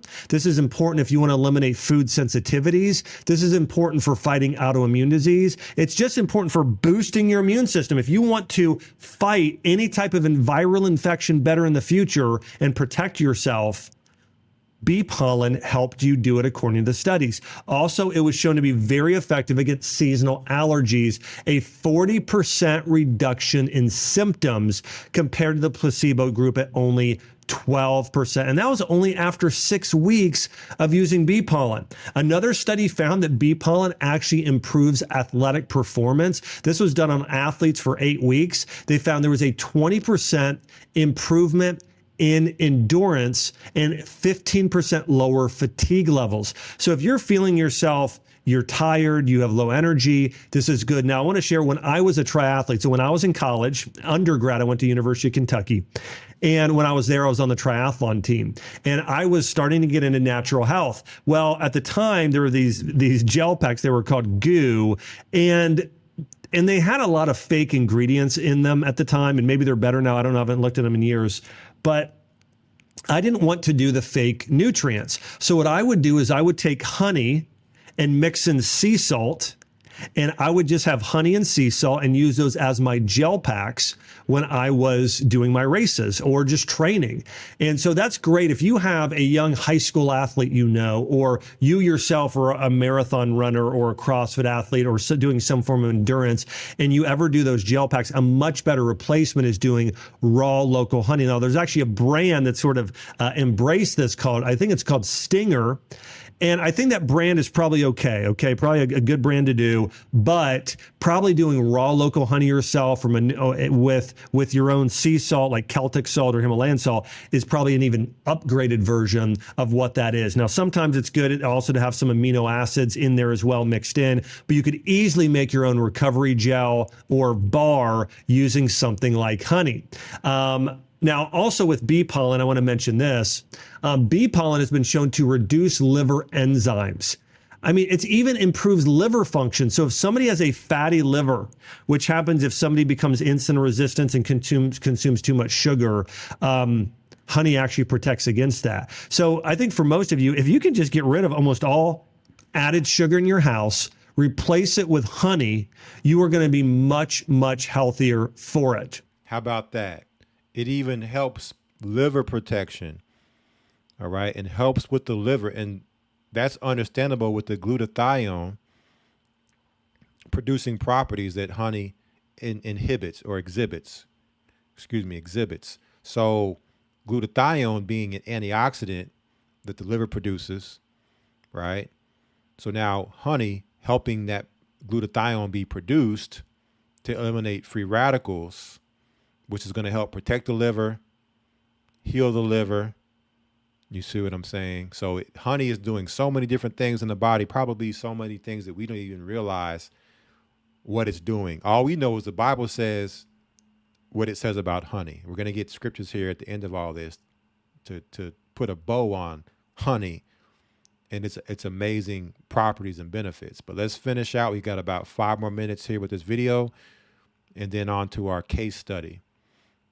Another incredible healing compound in honey is called propolis. Now, propolis is a natural wax-like resinous substance that bees collect from plants and use in their hives. Now, actually, there are certain types of trees that honeys can build their hive next to that actually allows the bees to create more propolis. But basically, propolis is one of the most powerful immune-boosting substances on the entire planet. It's been used for medicine for thousands of years.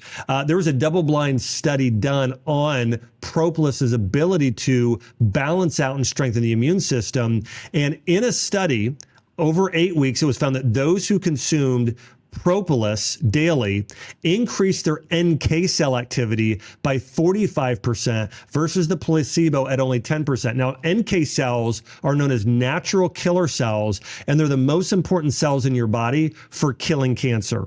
They're also the most important cells likely for fighting viruses. So if you struggle with an infection such as Lyme disease, Epstein-Barr, CMV, or any sort of hidden infection within your body, propolis from honeybees is one of the top probably 3 forms of medicine you could ever consume. How about that? Because again, inside the beehive, it's said to not exist any type of pathogen. It can't exist in the beehive because of the substances that are created by bees. The honey, the propolis, right? The royal jelly, all right? It just can't exist. So when you're now taking this and putting it into your body, you're consuming this. Anything that's in your body as an invader, as an infection, okay, as disease, the honey is looking to eliminate it out of the body. It's what some of these studies are showing. This honey doing this, propolis doing this. The bee pollen doing this. So listen, if you have an infection, take propolis and take raw local honey daily. It enhances the immune system. And again, as I mentioned, it's been shown to be very, very effective against viral infections. Also, propolis has benefits against bacteria. One study showed that it inhibits Staphylococcus by 78%. It inhibits E. coli by 70% and Pseudomonas by 65%. So it's a powerful antibacterial that also is effective against antibiotic resistance bacteria like MRSA. So doing a propolis manuka mix would probably be the best against that. Propolis, as I mentioned as well, really helps boost the immune system by about 40%. There was a 12-week study done examining the impact of propolis on NK cell activity in cancer patients. Here's the results. There was an increase in NK cell activity by 55% and a reduction in tumor size by 30% in participants. I mean, this is really cutting edge medicine when we're talking about the power of propolis. Now check it out. This is what it's doing to cancer-related instances, diseases in the body. Why is this not even being mentioned or brought up in cancer therapy? You know why? Because there's no money to be made. You know why? Because it's actually healing and not killing. So it goes totally against the agenda of what the cancer industry is for. Okay. So, you can't patent it. You can't recreate it. You can't make money off of it in the way that you can with making something in a lab. You see what I'm saying? So this stuff is going to be shunned. It's not going to be talked about. If you do, it's going to be pasteurized and filtered so that you don't get what you should be getting. Okay, so we want to make sure brothers and sisters are getting the understanding here what the Most High God gave us for nutrition and medicine. And I started using propolis early in my career, and then I came across an amazing man from Israel who was studied Chinese medicine, and he prescribed it to a lot of his patients for any type of infection. And when he started using it and recommending it that much, him and I had a conversation. I started recommending it, and the results I started getting with people with Lyme disease and Epstein-Barr and just a number of infections was really powerful. And also I started recommending it as really the only form of sugar, along with fruit, that I ever recommended to anybody who had cancer. But generally, propolis, by the way, doesn't really have sugar in it, which is one of the things that also is great about it as well for some of these conditions we're talking about. Another thing propolis is great for is for oral health. In fact, it reduces plaque and gingivitis inflammation. Also, it's been shown to reduce inflammation and CRP levels. There are so many benefits when it comes to propolis. Now let's talk about royal jelly. Royal jelly is a unique substance that's similar to honey, but if you've ever tasted it, it has a different flavor. But this is what the bees make for the queen bee. And queen bees live on average 40 times longer than other bees. Okay, think about this.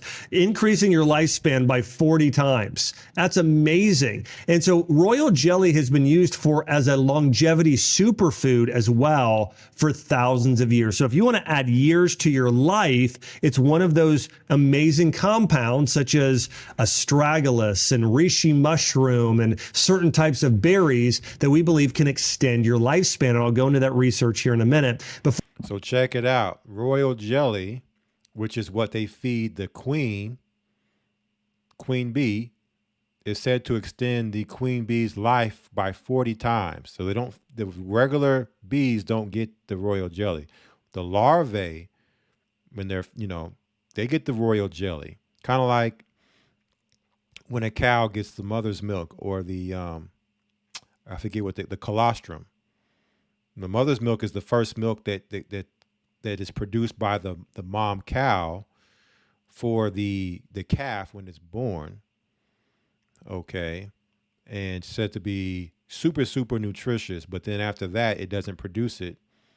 So it's that first milk. In this case, it's the royal jelly that's given to the larvae bees and the queen, and extends the life of the queen by 40 times, so basically it's an anti-aging honey, Royal jelly. That's why when you probably go and try to get some royal jelly honey, it's going to be very expensive because it's not produced in high levels like the regular honey is.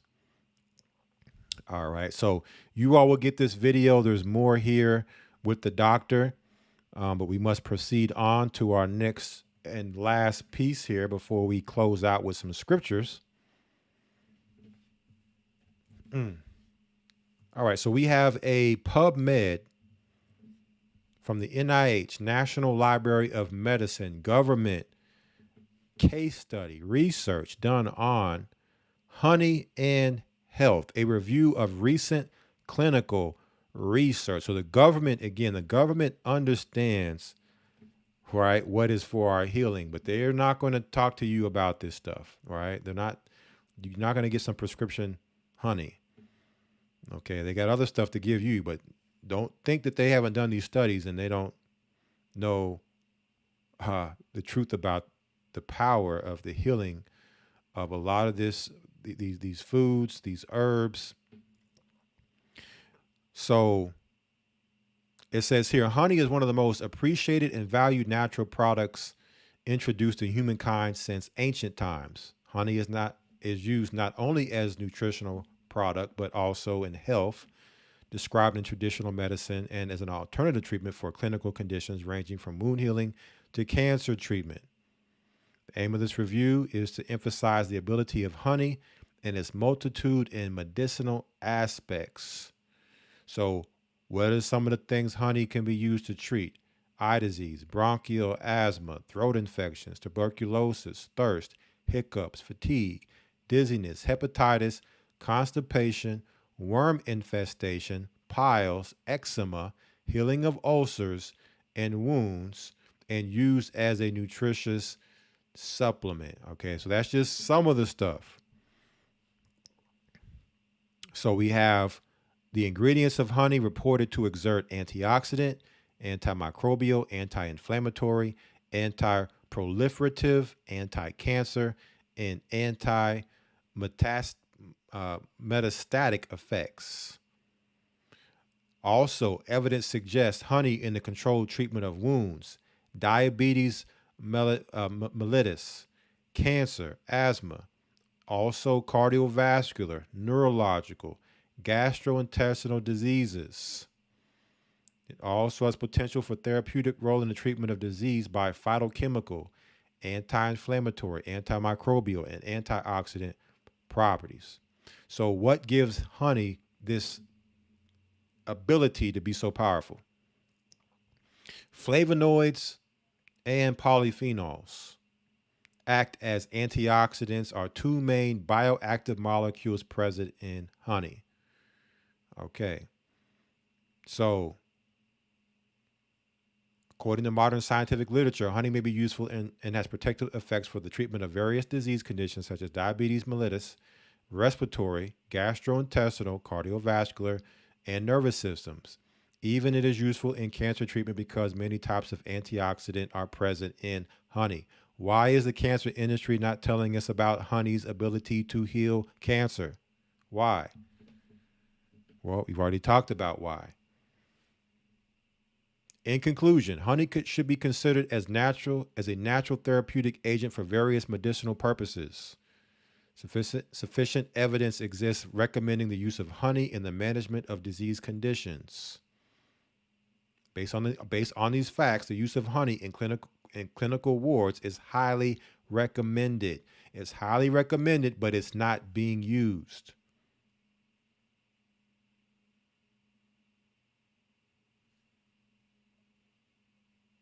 Why is it not being used?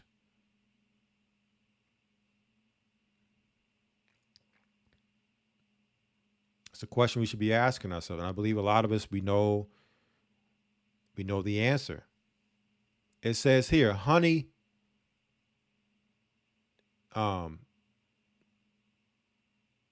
it doesn't need to refrigerate. It never spoils. And it can also be stored unopened at room temperature in a dry place. The water activity of honey is always between 0.56 and 0.62, and its value and its pH value is almost always 3.9. So honey is stable. Honey is balanced. Okay. Honey is not all over the place. Honey is consistent. It was used as a natural sweetener from ancient period because of its high level of fructose. So in ancient times, they didn't have table sugar. They had honey. So not only was it giving you what your taste buds needed or wanted or desired, it was giving your body what your body needed for healing, for nutrition. What else do we have here? Anti-diabetic. All right. What else? Let's see.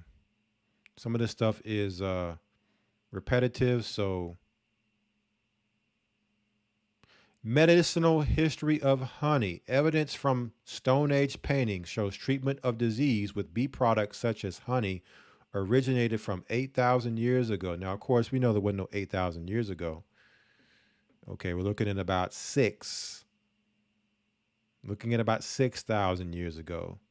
Ancient scrolls, tablets, books, Sumerian clay tablets, Egyptian papyri, Vidu, which is Hindu, Holy Quran, Bible, Hippocrates, illustrated that honey had been widely used as a drug or as medicine. So honey, throughout all the centuries, ages, throughout all the cultures, understood its medicinal properties.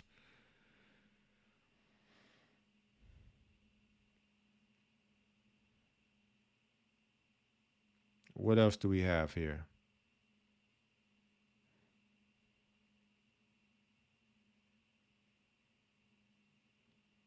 So approximately 300 types of honey have been recognized. So these varieties are all based upon the different types of nectar that's collected by the honeybees. So 95 to 97% of honey is carbs, okay? But because those carbs come with compounds such as proteins, vitamins, amino acids, minerals, and organic acids, then therefore it's not your traditional carb, okay? It also consists of flavonoids, polyphenols, reducing compounds, alkaloids, glycosides, cardiac glycosides, and anthraquinone, and volatile compounds. Okay. Let's see what else.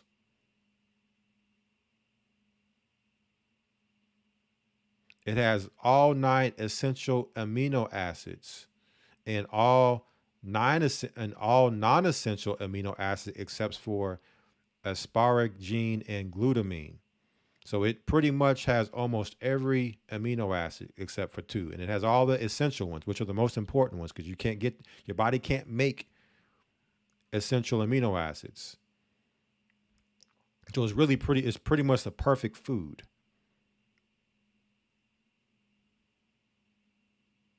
Enzymes, diastase, invertases, glucose oxidase, catalase, and acid phosphatase constitute the main protein ingredients of honey. So there go your enzymes.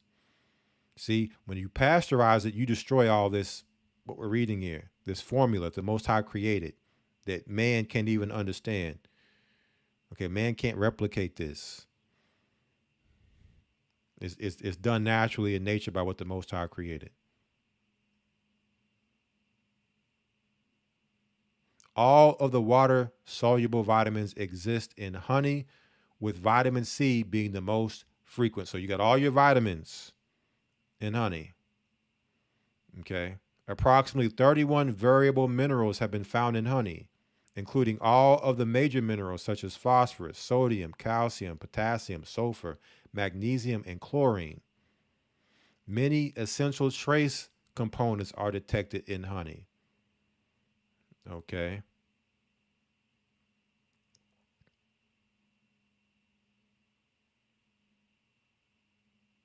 So There's approximately 600 volatile compositions in honey that contribute to its potential biomedical effects. The volatile compounds of honey are generally low but include aldehydes, alcohols, hydrocarbons, ketones, acid esters, benzene and its derivatives, pyran, terpene and its derivatives, norephrenoids, as well as sulfur, furan, and cyclic compounds. See, so this is getting deep into the science and the medical terminologies here, right? So that's why I saved this for last. But just understand, man is trying to break this down and is showing you all this stuff, and man still can't figure it all out. Okay. And the bees, they're just commanded to do it. They just do it, right? They do it for our benefit. This is a byproduct of them and helping our environment be thriving in the way that it should thrive. And the byproduct of them helping our environment thrive is the honey they produce that we can also consume for medicine and for nutrition. Okay. It talks about quercetin in the honey, bioactive compounds, galangan, camphorol, lutein, isohamnitin. Okay. So all these different compounds found: gallic acid, syringic acid, ellagic acid, benzoic acid, cinnamic acid, chlorogenic acid, caffeic acid, isohamnitin, fuluric acids, myricidin, chrysin, couramaric acid, apigenin, quercetin, camphorol, hesperantin, galangan, catechin, luteolin, and naringenin.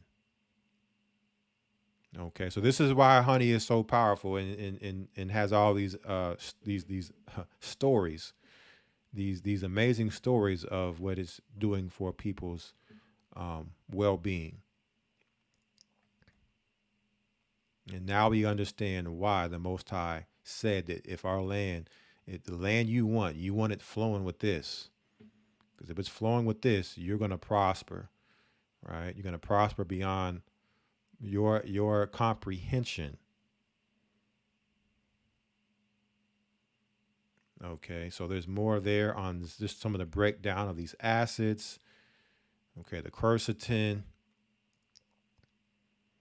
the antioxidant activity in honey.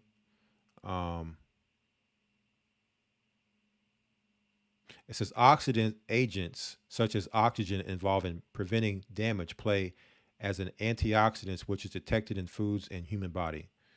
Although the natural antioxidants function in human body has not fully, whoever wrote this is probably not English because his English is broken. It's not fully understood. However, the investigations illustrated a function and effects of natural honey in many of aging and processed highly reactive ingredient derived from oxygen, which name free radicals and reactive oxygen species are generated during metabolism. So it talks about these lipids, protein components in the cell membranes, enzymes that interact in the cell membranes, enzymes as well as DNA. Okay, so this is again helping. Start talking about DNA. You're talking about the longevity, not only of yourself, but also making sure that the DNA and what you're passing on to your offspring is intact and healthy also. So there's no defects in your children.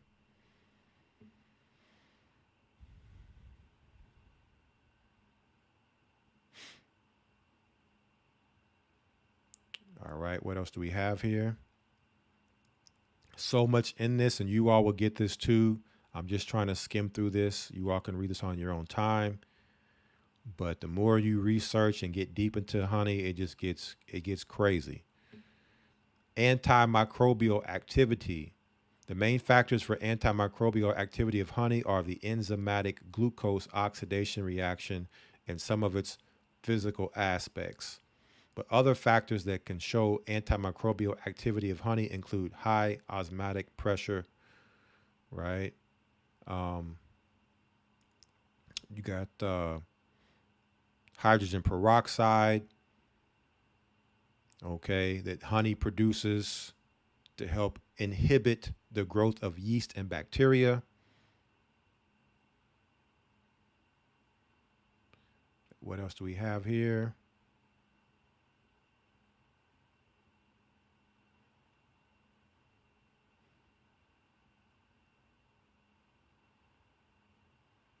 It says among the many types of honey, Manuka honey has the highest level of non-peroxide activity. It talks about the E. coli and staph being significantly prevented by Manuka honey. So what I would say is, if you're building up your honey portfolio, because that's what I would call it. Me, I have about, I don't know, 7, 8 different types of honey in my pantry from different places, because I collect honey and have built up different brands and different farm honeys. Maybe you find and research a Manuka honey and add that in there as well. I don't think that you'll probably be buying a lot of Manuka honey, because it can get close to $50-$100 for a very small amount. But get your different types of honeys, get your different types of bee byproducts, your propolis. Okay, get you some royal jelly, get you some bee pollen, get you all of these different things that come from bees, and have it there, and it'll help you sustain your health, and especially during a famine.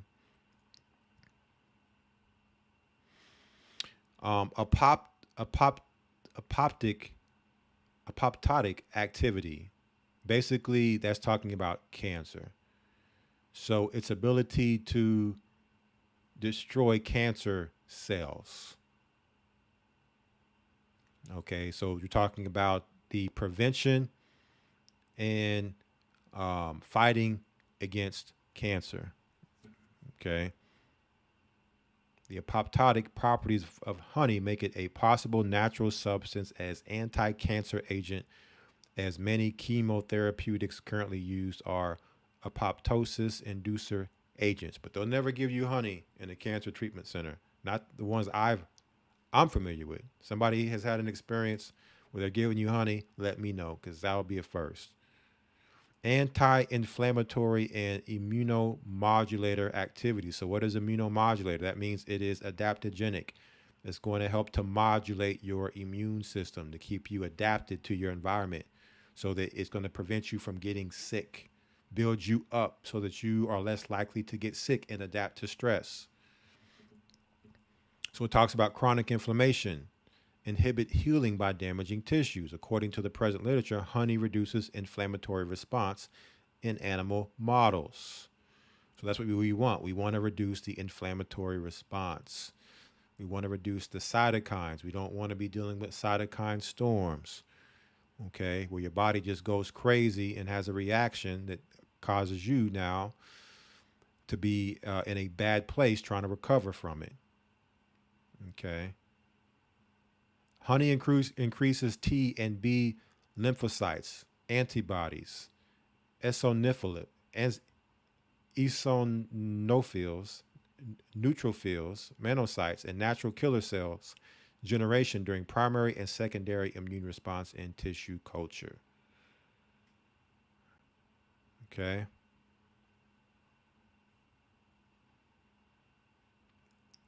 Medicinal properties, honey and wound. Honey is the oldest wound healing agent known to mankind, when some modern chemicals have failed in this regard. Okay. We talked about the antibacterial, antiviral, anti-inflammatory, and antioxidant activities, which are what really allow honey to do what it does for wounds. Check this out.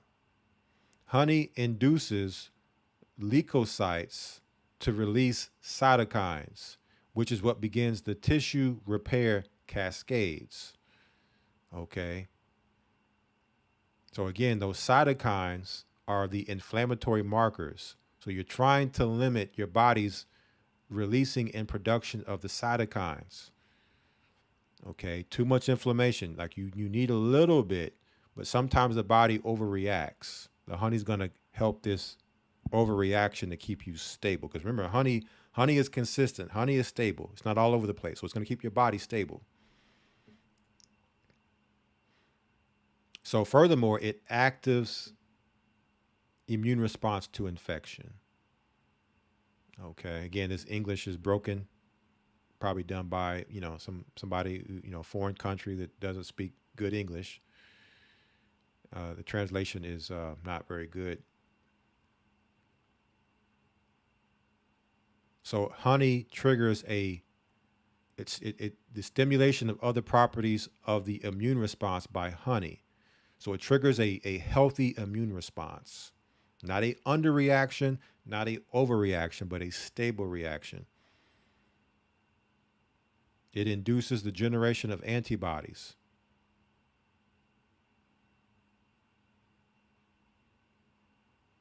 Honey and diabetes. There are strong evidences which indicate the beneficial effects of honey in the treatment of diabetes mellitus. Okay. In one of the clinical trials of type 1 and type 2 diabetes, the application of honey was associated with dramatically lower glycemic index than with sucrose or glucose in type 1 diabetes and normal. Type 2 diabetes has values similar for honey, glucose, and sucrose. In diabetic patients, honey can induce significantly a reduction in plasma glucose levels versus dextran. See that?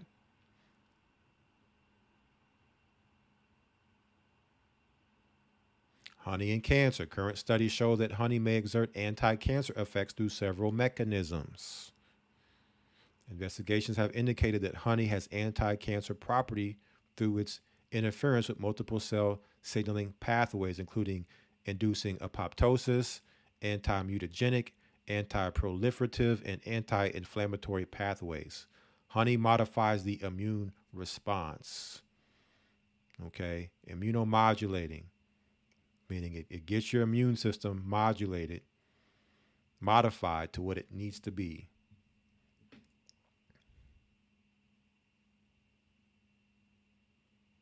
Honey has been indicated to prevent cell proliferation, induce apoptosis, modify cell cycle progression, and cause mitochondrial membrane depolarization in several types of cancer, such as skin cancer cells. Goes into all the different cancer cells: prostate, bladder, liver, renal, cervical, endometrial, bone, lung, leukemia, and mouth cancer cells. So when you talk about apoptosis, you're talking about cell death. So honey helps cells to not die.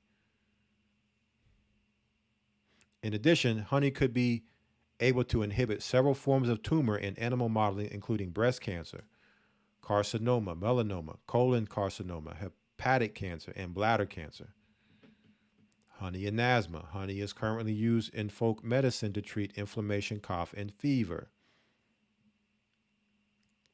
So it's been used to help with the induction of asthma, reducing asthma-related symptoms. Chronic bronchitis and bronchial asthma is treated with honey consumption. Inhalation of honey was also discovered to effectively remove mucus-secreting goblet cell hyperplasia. Honey and cardiovascular diseases. Antioxidants present in honeys, such as flavonoids, polyphenols, vitamin C, and monophenolics, may be associated with a reduced risk of cardiovascular failure. Okay, so coronary heart disease or disorders, blood clots, reducing blood clots, inhibiting low-density lipoproteins from oxidizing.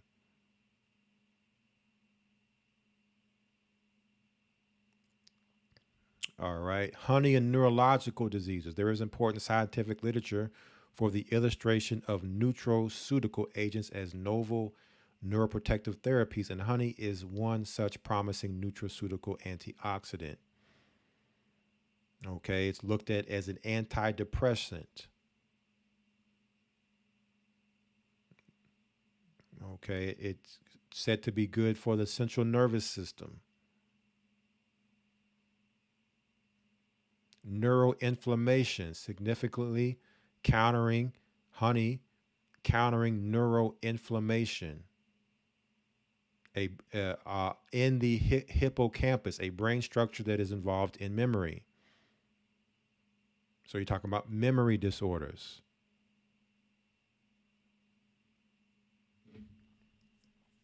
Honey in gastrointestinal diseases. Honey has been suggested as a potentially useful for various conditions of the gastrointestinal tract, such as periodontal and other oral disorders.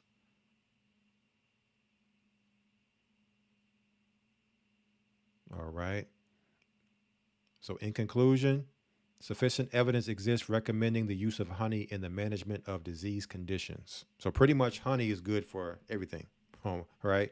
Take it, use it. It's going to benefit you in some way. In most cases, it's going to benefit you more ways than one.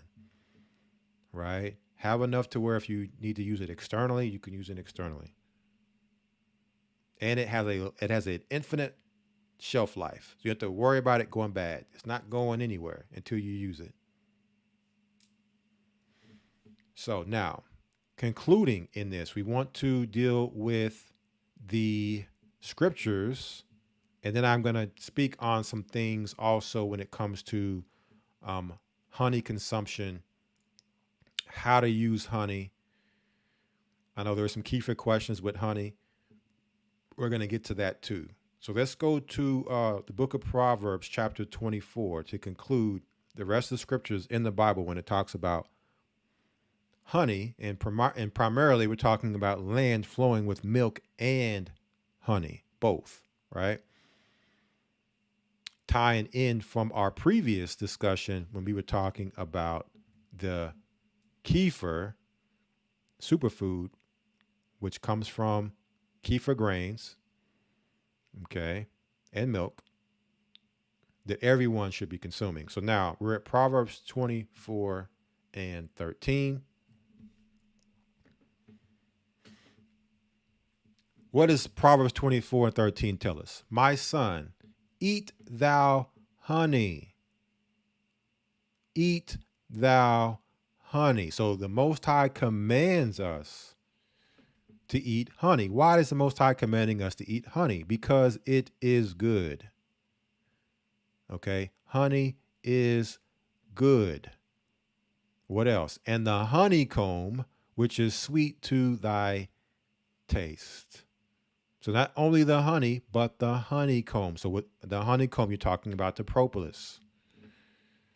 All right, the bees make propolis, and they use that to create the honeycomb. So we talked about the super medicinal benefits that's in the propolis, which comes from the honeycomb. So typically, if you got honey, there's going to be bits and pieces of honeycomb, propolis in the honey, if it's raw. But you can get the actual honeycomb, and you can buy actual propolis also, which is just pretty much ground up honeycomb in a powder. And sometimes it can be bitter. But typically, if you're eating the honeycomb and it's got the honey on it, then it's not bitter, it's sweet. But understand the Bible commands us because it is good. So we, at this time, without all the science and everything, back then, they didn't have the science to know, oh, it's got this in it, it's got that. They may not have had all of what we just went through to know the studies and all of this. They just knew it was good. The Most High created it, okay? And he said he's going to give us a land flowing with milk and honey. So he's putting this flow in our land for a reason, because it's good for us. Eat it. Okay. It is good for you. Now, real quick, speaking to that, when you're dealing with honey, you don't need a lot of honey. So you have to make sure that you're not over consuming it. Because even the Bible tells you too much honey is not good. So you're talking about anywhere from 1 to 2 tablespoons a day.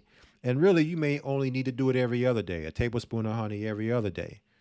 Okay, maybe you start with one tablespoon every other day, and at some point, if you need to increase to 1 tablespoon daily, then you can try that too. But you shouldn't really need more than 1 to 2 a day. That should be all of what you need for your honey intake. Okay, that's how powerful it is. Okay. What else do we have? Let's go to the book of Isaiah, chapter 7. What does Isaiah tell us about the honey? Isaiah 7:14 says, this is talking about the sign of Emmanuel, which is Christ. Christ coming. What does it say about Christ and honey? Verse 14, therefore the Lord himself shall give you a sign. Behold, a virgin shall conceive and bear a son and shall call his name Emmanuel. Check it out. Verse 15, butter and honey shall he eat. What is butter? That's your milk. Milk and honey. Milk and honey shall he eat. Butter is a byproduct of milk. So Christ was said to eat butter and honey. Why? Because it is good.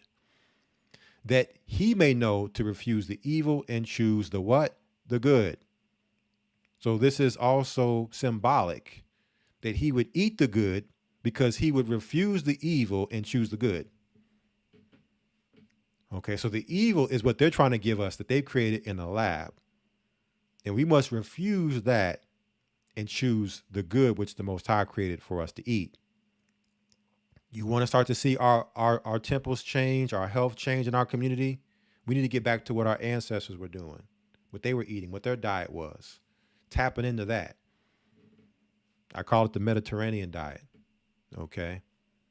That's just the name I gave it. I know there's probably some out there that also refer to a Mediterranean diet. It may have its own definition, but the biblical diet is the Mediterranean diet to me because that's the area that we're from. Okay.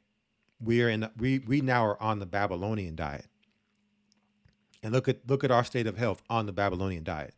We're far removed from our homeland and everything that falls in line with the land that was given to us and how we were supposed to operate on the land. That land flowing with milk and honey. What else? Let's drop down to verse 22. And it shall come to pass for the abundance of milk, pass for the abundance of milk, because the land of flowing with milk and honey is abundance, that they shall give, he shall eat butter. Right? Get your grass-fed butter, get your grass-fed ghee. Cook with it. Put it in your recipes. I'm telling you, it is for your good because there's so much abundance of milk, right? Let's turn this milk into butter because we have excess. So therefore, butter is more, I would say, valuable than the milk because it's a process to make the butter. So therefore, it's going to be it's going to have a higher value because it's more rare. Milk just comes straight out the animal. Butter has to be churned and made. Okay. It has a certain nutritional value of fats, vitamins. Okay. So Christ ate the butter. But for butter and honey shall everyone eat that is left in the land. So what else would you expect people eating in a land flowing with milk and honey? Butter and honey. Not that was all they were eating, okay? But understanding that this is a big part of a foundation for our diet. Now, Jeremiah 41, there's more. And you can see this all throughout the Bible. If you do a study on honey, if you do a study on milk, you'll see this all throughout the Bible. The problem is the source in our current reality, what they're doing with the animals, okay, what they're doing with the spraying of the land for what the bees are collecting, that's the problem, not the food itself, okay? Jeremiah 41, and let's get 7 and 8. It says, and it was so when they came into the midst of the city, that Ishmael, the son of Nethaniah, slew them and cast them into the midst of the pit, he and the men that were with him. Verse 8. But 10 men were found among them that said unto Ishmael, slay us not, for we have treasures in the field. Let's take a look and see what treasures are, what these treasures were. Treasures of what? Of wheat and of barley and of oil. That's the oil of olives and of honey. Honey is a treasure. So he forbare and slew them not among their brethren. So because they had honey among the other treasures of the field, allowed them, right, to basically bargain for their life. Like, oh, you got honey? You got wheat and barley? You got olive oil? Okay, I'm going to let y'all live. I'm going to let y'all make it. Give me some of that. See that? Let's go to the New Testament now. Let's see if this theme continues on into the New Testament. Matthew chapter 3. We're going to start at verse 3. John the Baptist prepares the way. Now remember, we spoke about Emmanuel shall come and what he shall eat. But let's take a look at the one that prepared the way for Emmanuel to come. Let's see if his diet was any different than Emmanuel that would come. So Matthew 3 and 3 says, for this is he that was spoken of by the prophet Esaias or Isaiah, saying, the voice of one crying in the wilderness, prepare ye the way of the Lord, make his paths straight. So the one that was preparing the way of Emmanuel, the Lord, what did he eat? Verse 4, and the same John had his raiment of camel's hair, a leathern girdle about his loins, and his meat was locusts and wild honey. His meat was what? Locusts and wild honey. Okay, and that's what we should be looking for, is wild honey, meaning raw honey in the wild. Okay, that's collected by beekeepers. Okay, and that's untainted, unprocessed, unpasteurized, unfiltered. One thing through the studies, what I learned is that beekeepers are said to have the longest. Being a beekeeper is said to be the number one profession to extend your life. Through the studies, when I seen that, I'm like, that is crazy. Matter of fact, let me pull that up real quick. It was actually from watching this video here. Dr. Axe shows this. I want you all to see this. So, number one profession to extend your life, increase your life, is a beekeeper, according to the studies. It adds an additional 10 years to your life and increases the percentage increase in life expectancy is 20%. Being a beekeeper. Why? Because bees are pretty much what make the world go round. If the bee population dies off, the world dies, because the bees are what keep everything, word I would use is crack-a-lacking, right? It keeps the world moving through its ability to pollinate what is needed for life to sustain. What it does for the environment, okay, is necessary for the world to sustain. Therefore, would it only make sense that those that care for the bees would have an extension put on their life to make sure that they're caring for these creatures that allow the world to continue to thrive. Okay. continue to thrive. And so John, notice his diet.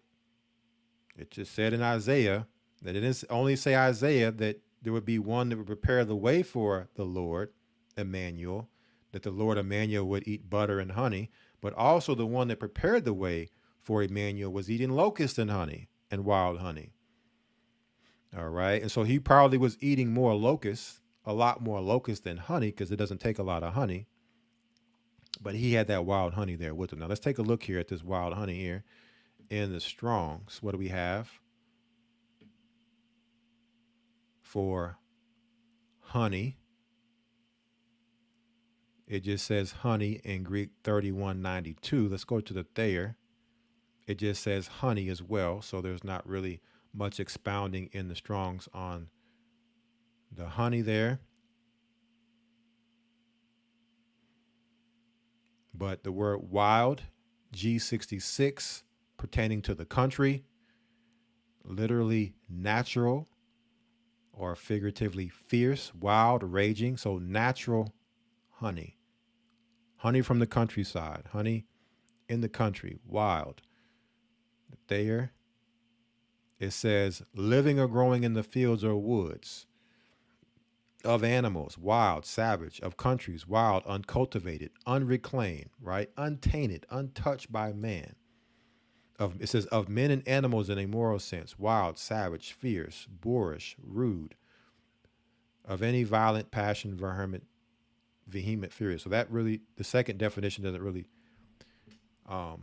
fit this particular instance, but that's the type of honey that isn't going to cause you problems in your health. The city honey that's coming out of factories and it's bees gathering from glyphosate fields, pesticide fields. That's the honey that's going to mess you up. Okay. So now Luke, a couple more scriptures, and then we're going to put a bow on this. Luke 24 and 36. Now let's talk about Emmanuel, who said he would come and eat butter and honey. Luke 24 verse 36. It says, and as they thus spake, Yeshua, which is what Jesus' name is in the Hebrew, okay, himself stood in the midst of them and saith unto them, peace be unto you. So Christ said shalom, or shalom. Verse 37, but they were terrified and affrighted and supposed that they had seen a spirit. So why were the disciples terrified and affrighted when they seen Christ? It's going to show. Verse 38, and he said unto them, why are you troubled? And why do thoughts arise in your hearts? Behold, my hands and my feet, that it is I myself. Handle me and see, for a spirit hath not flesh and bones, as ye see me have. So basically, this was Christ after his death and resurrection. He came to visit the disciples in spirit form, in his glorified body form. And so when they seen him, they're like, oh my, like, what is this? Am I tripping? Am I dreaming? Am I having a nightmare? Like, what is this? So Christ had to comfort them and let them know, you're seeing me, right, in my glorified state. Here are the, holes in my hands and my feet from when I was nailed to the cross. Check it out, verse 40. And when he had thus spoken, he showed them his hands and his feet. And while they yet believed not for joy and wondered, he said unto them, have ye any meat? So check it out. So Christ in his glorified state is asking for food. Interesting, right? That his spirit would ask for food. Now we read earlier that angels ate manna, right? That's angels' food. So understand, in the spiritual form, you can still eat. There's a lot that can happen in a spiritual body, like the angels that came down in Genesis 6 and dealt with women.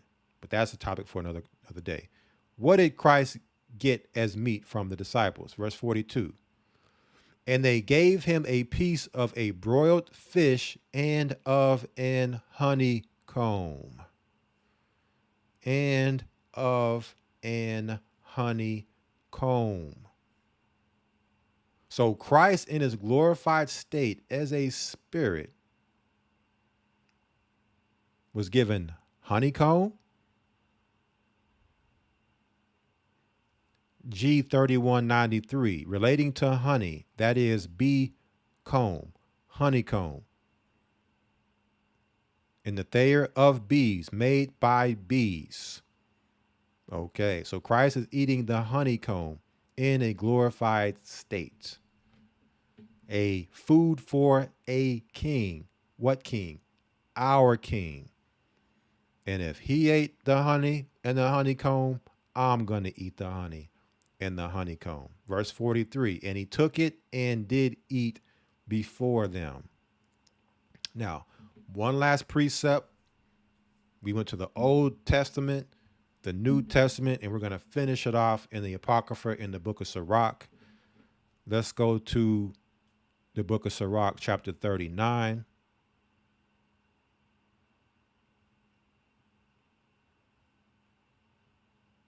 And verse 26. What does it tell us? Actually, we'll start at verse 25. It says, for the good are good things created from the beginning, so evil things for sinners. Verse 26. The principal things for the whole use of man's life are, let's take a look at what the principal things, meaning the fundamental things, the most important things, the principal things for the whole use of man's life are water. We saw that earlier in the land flowing with milk and honey. Fire, iron, and salt, flour of wheat, honey, milk, and the blood of the grape, and oil, and clothing. You see that? That's the foundational things that us as mankind need for our whole use, for the whole use of our life. If we have these things, right, we can survive and thrive. Okay? We can survive and thrive with these things because it's just enough of what we need to live. Okay? It's just enough of what we need to live. If you have these things, you have life, you have sustainment, but we see that the land flowing with milk and honey, both being two things that are the principal things for the whole use of man's life. Okay, so this makes sense now why the Most High told us that when he would make us prosperous, he would put us in a land flowing with milk and honey. Now, the breakdown for some of the questions and things that were asked in the chat. Someone asked about kefir and honey, and I'm glad you mentioned that, because when we spoke about kefir in our last G.O.C.C. Fit on Patreon, for those that may have missed it, we talked about kefir. Kefir comes from the kefir grains, as you see there in the center of your screen. Yeast and bacteria that mankind cannot replicate. They know exactly what it is, but they can't replicate it. Said to be given to Noah by the angels. Used on the ark to have what we know today is called kefir, produced from fermenting inside of milk. Okay, highly nutritious superfood. Now, what happens when you take kefir and you now mix it with another superfood, with honey? Okay, what happens when you mix them together? Well, you can imagine you're mixing one superfood together with another, both high in nutrients, vitamins, minerals, enzymes, bacteria. All you're doing is just taking it to unprecedented levels as far as a nutritious product for you to consume. So there is something called a second fermentation. After you have produced your kefir and you strained off the grains and you have your kefir, what you can do is you can take that kefir, add, I would say, if you're using a liter of kefir, which is around 3 cups, 2 tablespoons of honey.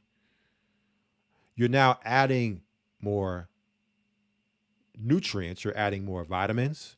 You're adding more minerals. You're adding more bacteria and enzymes. You let it ferment for another 12 hours outside of the refrigerator. Okay. And now when you go to drink that kefir, it's going to have a more of a sweet taste to it. And it's going to be even more nutritious than the kefir you had that you started with. Some people may just want to add the honey to the kefir and drink it like that without the extra fermentation. Okay. But I believe the extra fermentation is only going to skyrocket the health, nutritional benefits when you combine the raw honey, raw milk kefir, okay, with the second fermentation. Okay, so this is something I've been doing for about a month now. I'll take 2 tablespoons of honey, add it for a second fermentation of my kefir. I'll take a teaspoon of vanilla and have a honey vanilla kefir 12 hours after I've completed the first fermentation of my kefir. And it is quite delicious. Okay, now I pretty much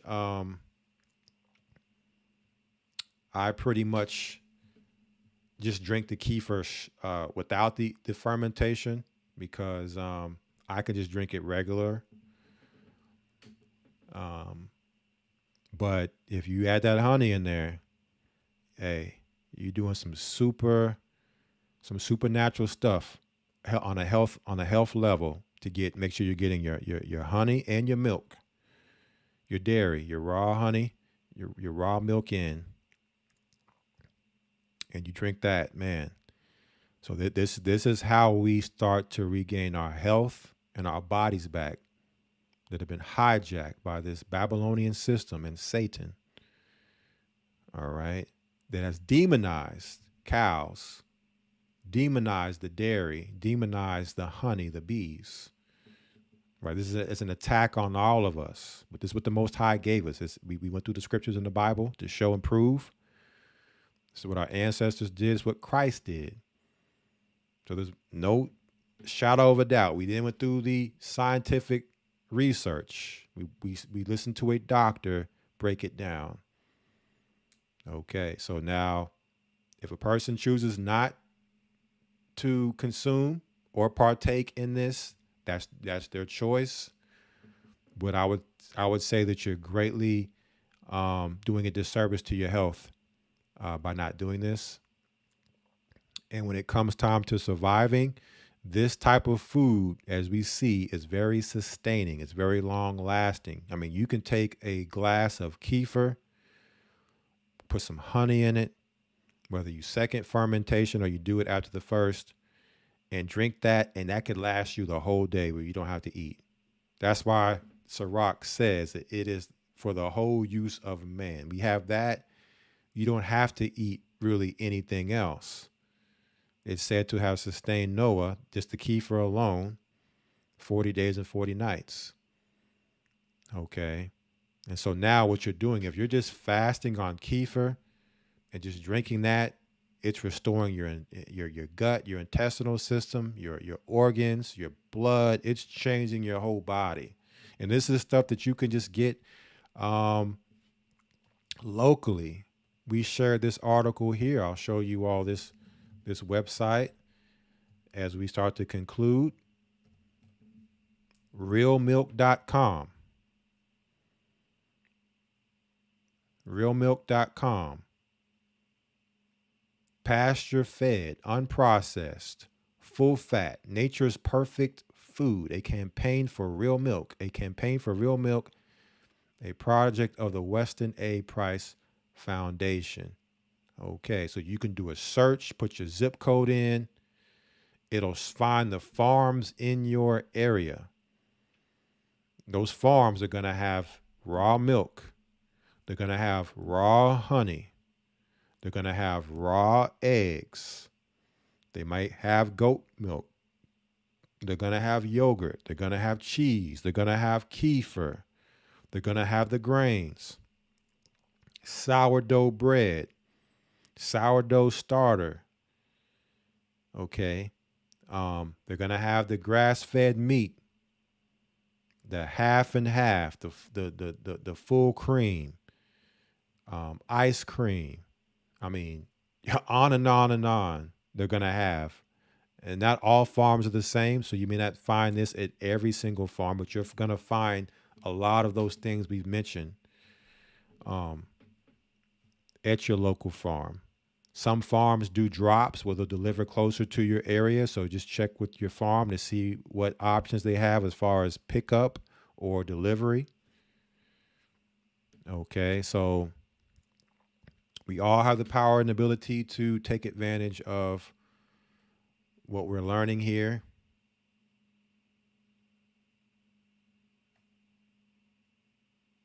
Okay. And so milk is medicine. So not only is the honey medicine, milk is medicine. All right. So don't let them lie to you about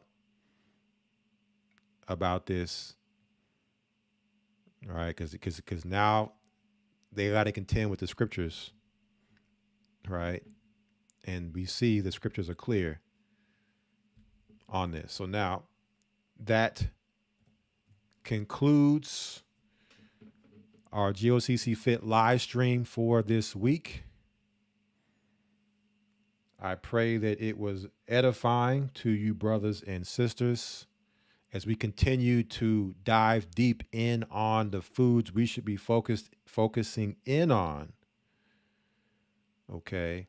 To bringing our health back and knowing what is food. And not only that, we're focusing on superfoods that are nutrient dense. We're looking for to find the most nutrient dense foods that we can find. And those are the foods we're focusing in on. And the Bible gives us a huge head start on these particular foods. Okay, so this is just our second live stream back since we've had a hiatus, so we're going to continue to build on this. But this is our broadcast, Land Flowing with Milk and Honey, for this session. In the meanwhile, I pray everybody not only is searching out their own salvation with fear and trembling, but they're doing the same when it comes to their health. And until next time, for G.O.C.C. Fit here for the Gathering of Christ Church, I pray you all have a blessed Sabbath. God bless and Godspeed. Shalom.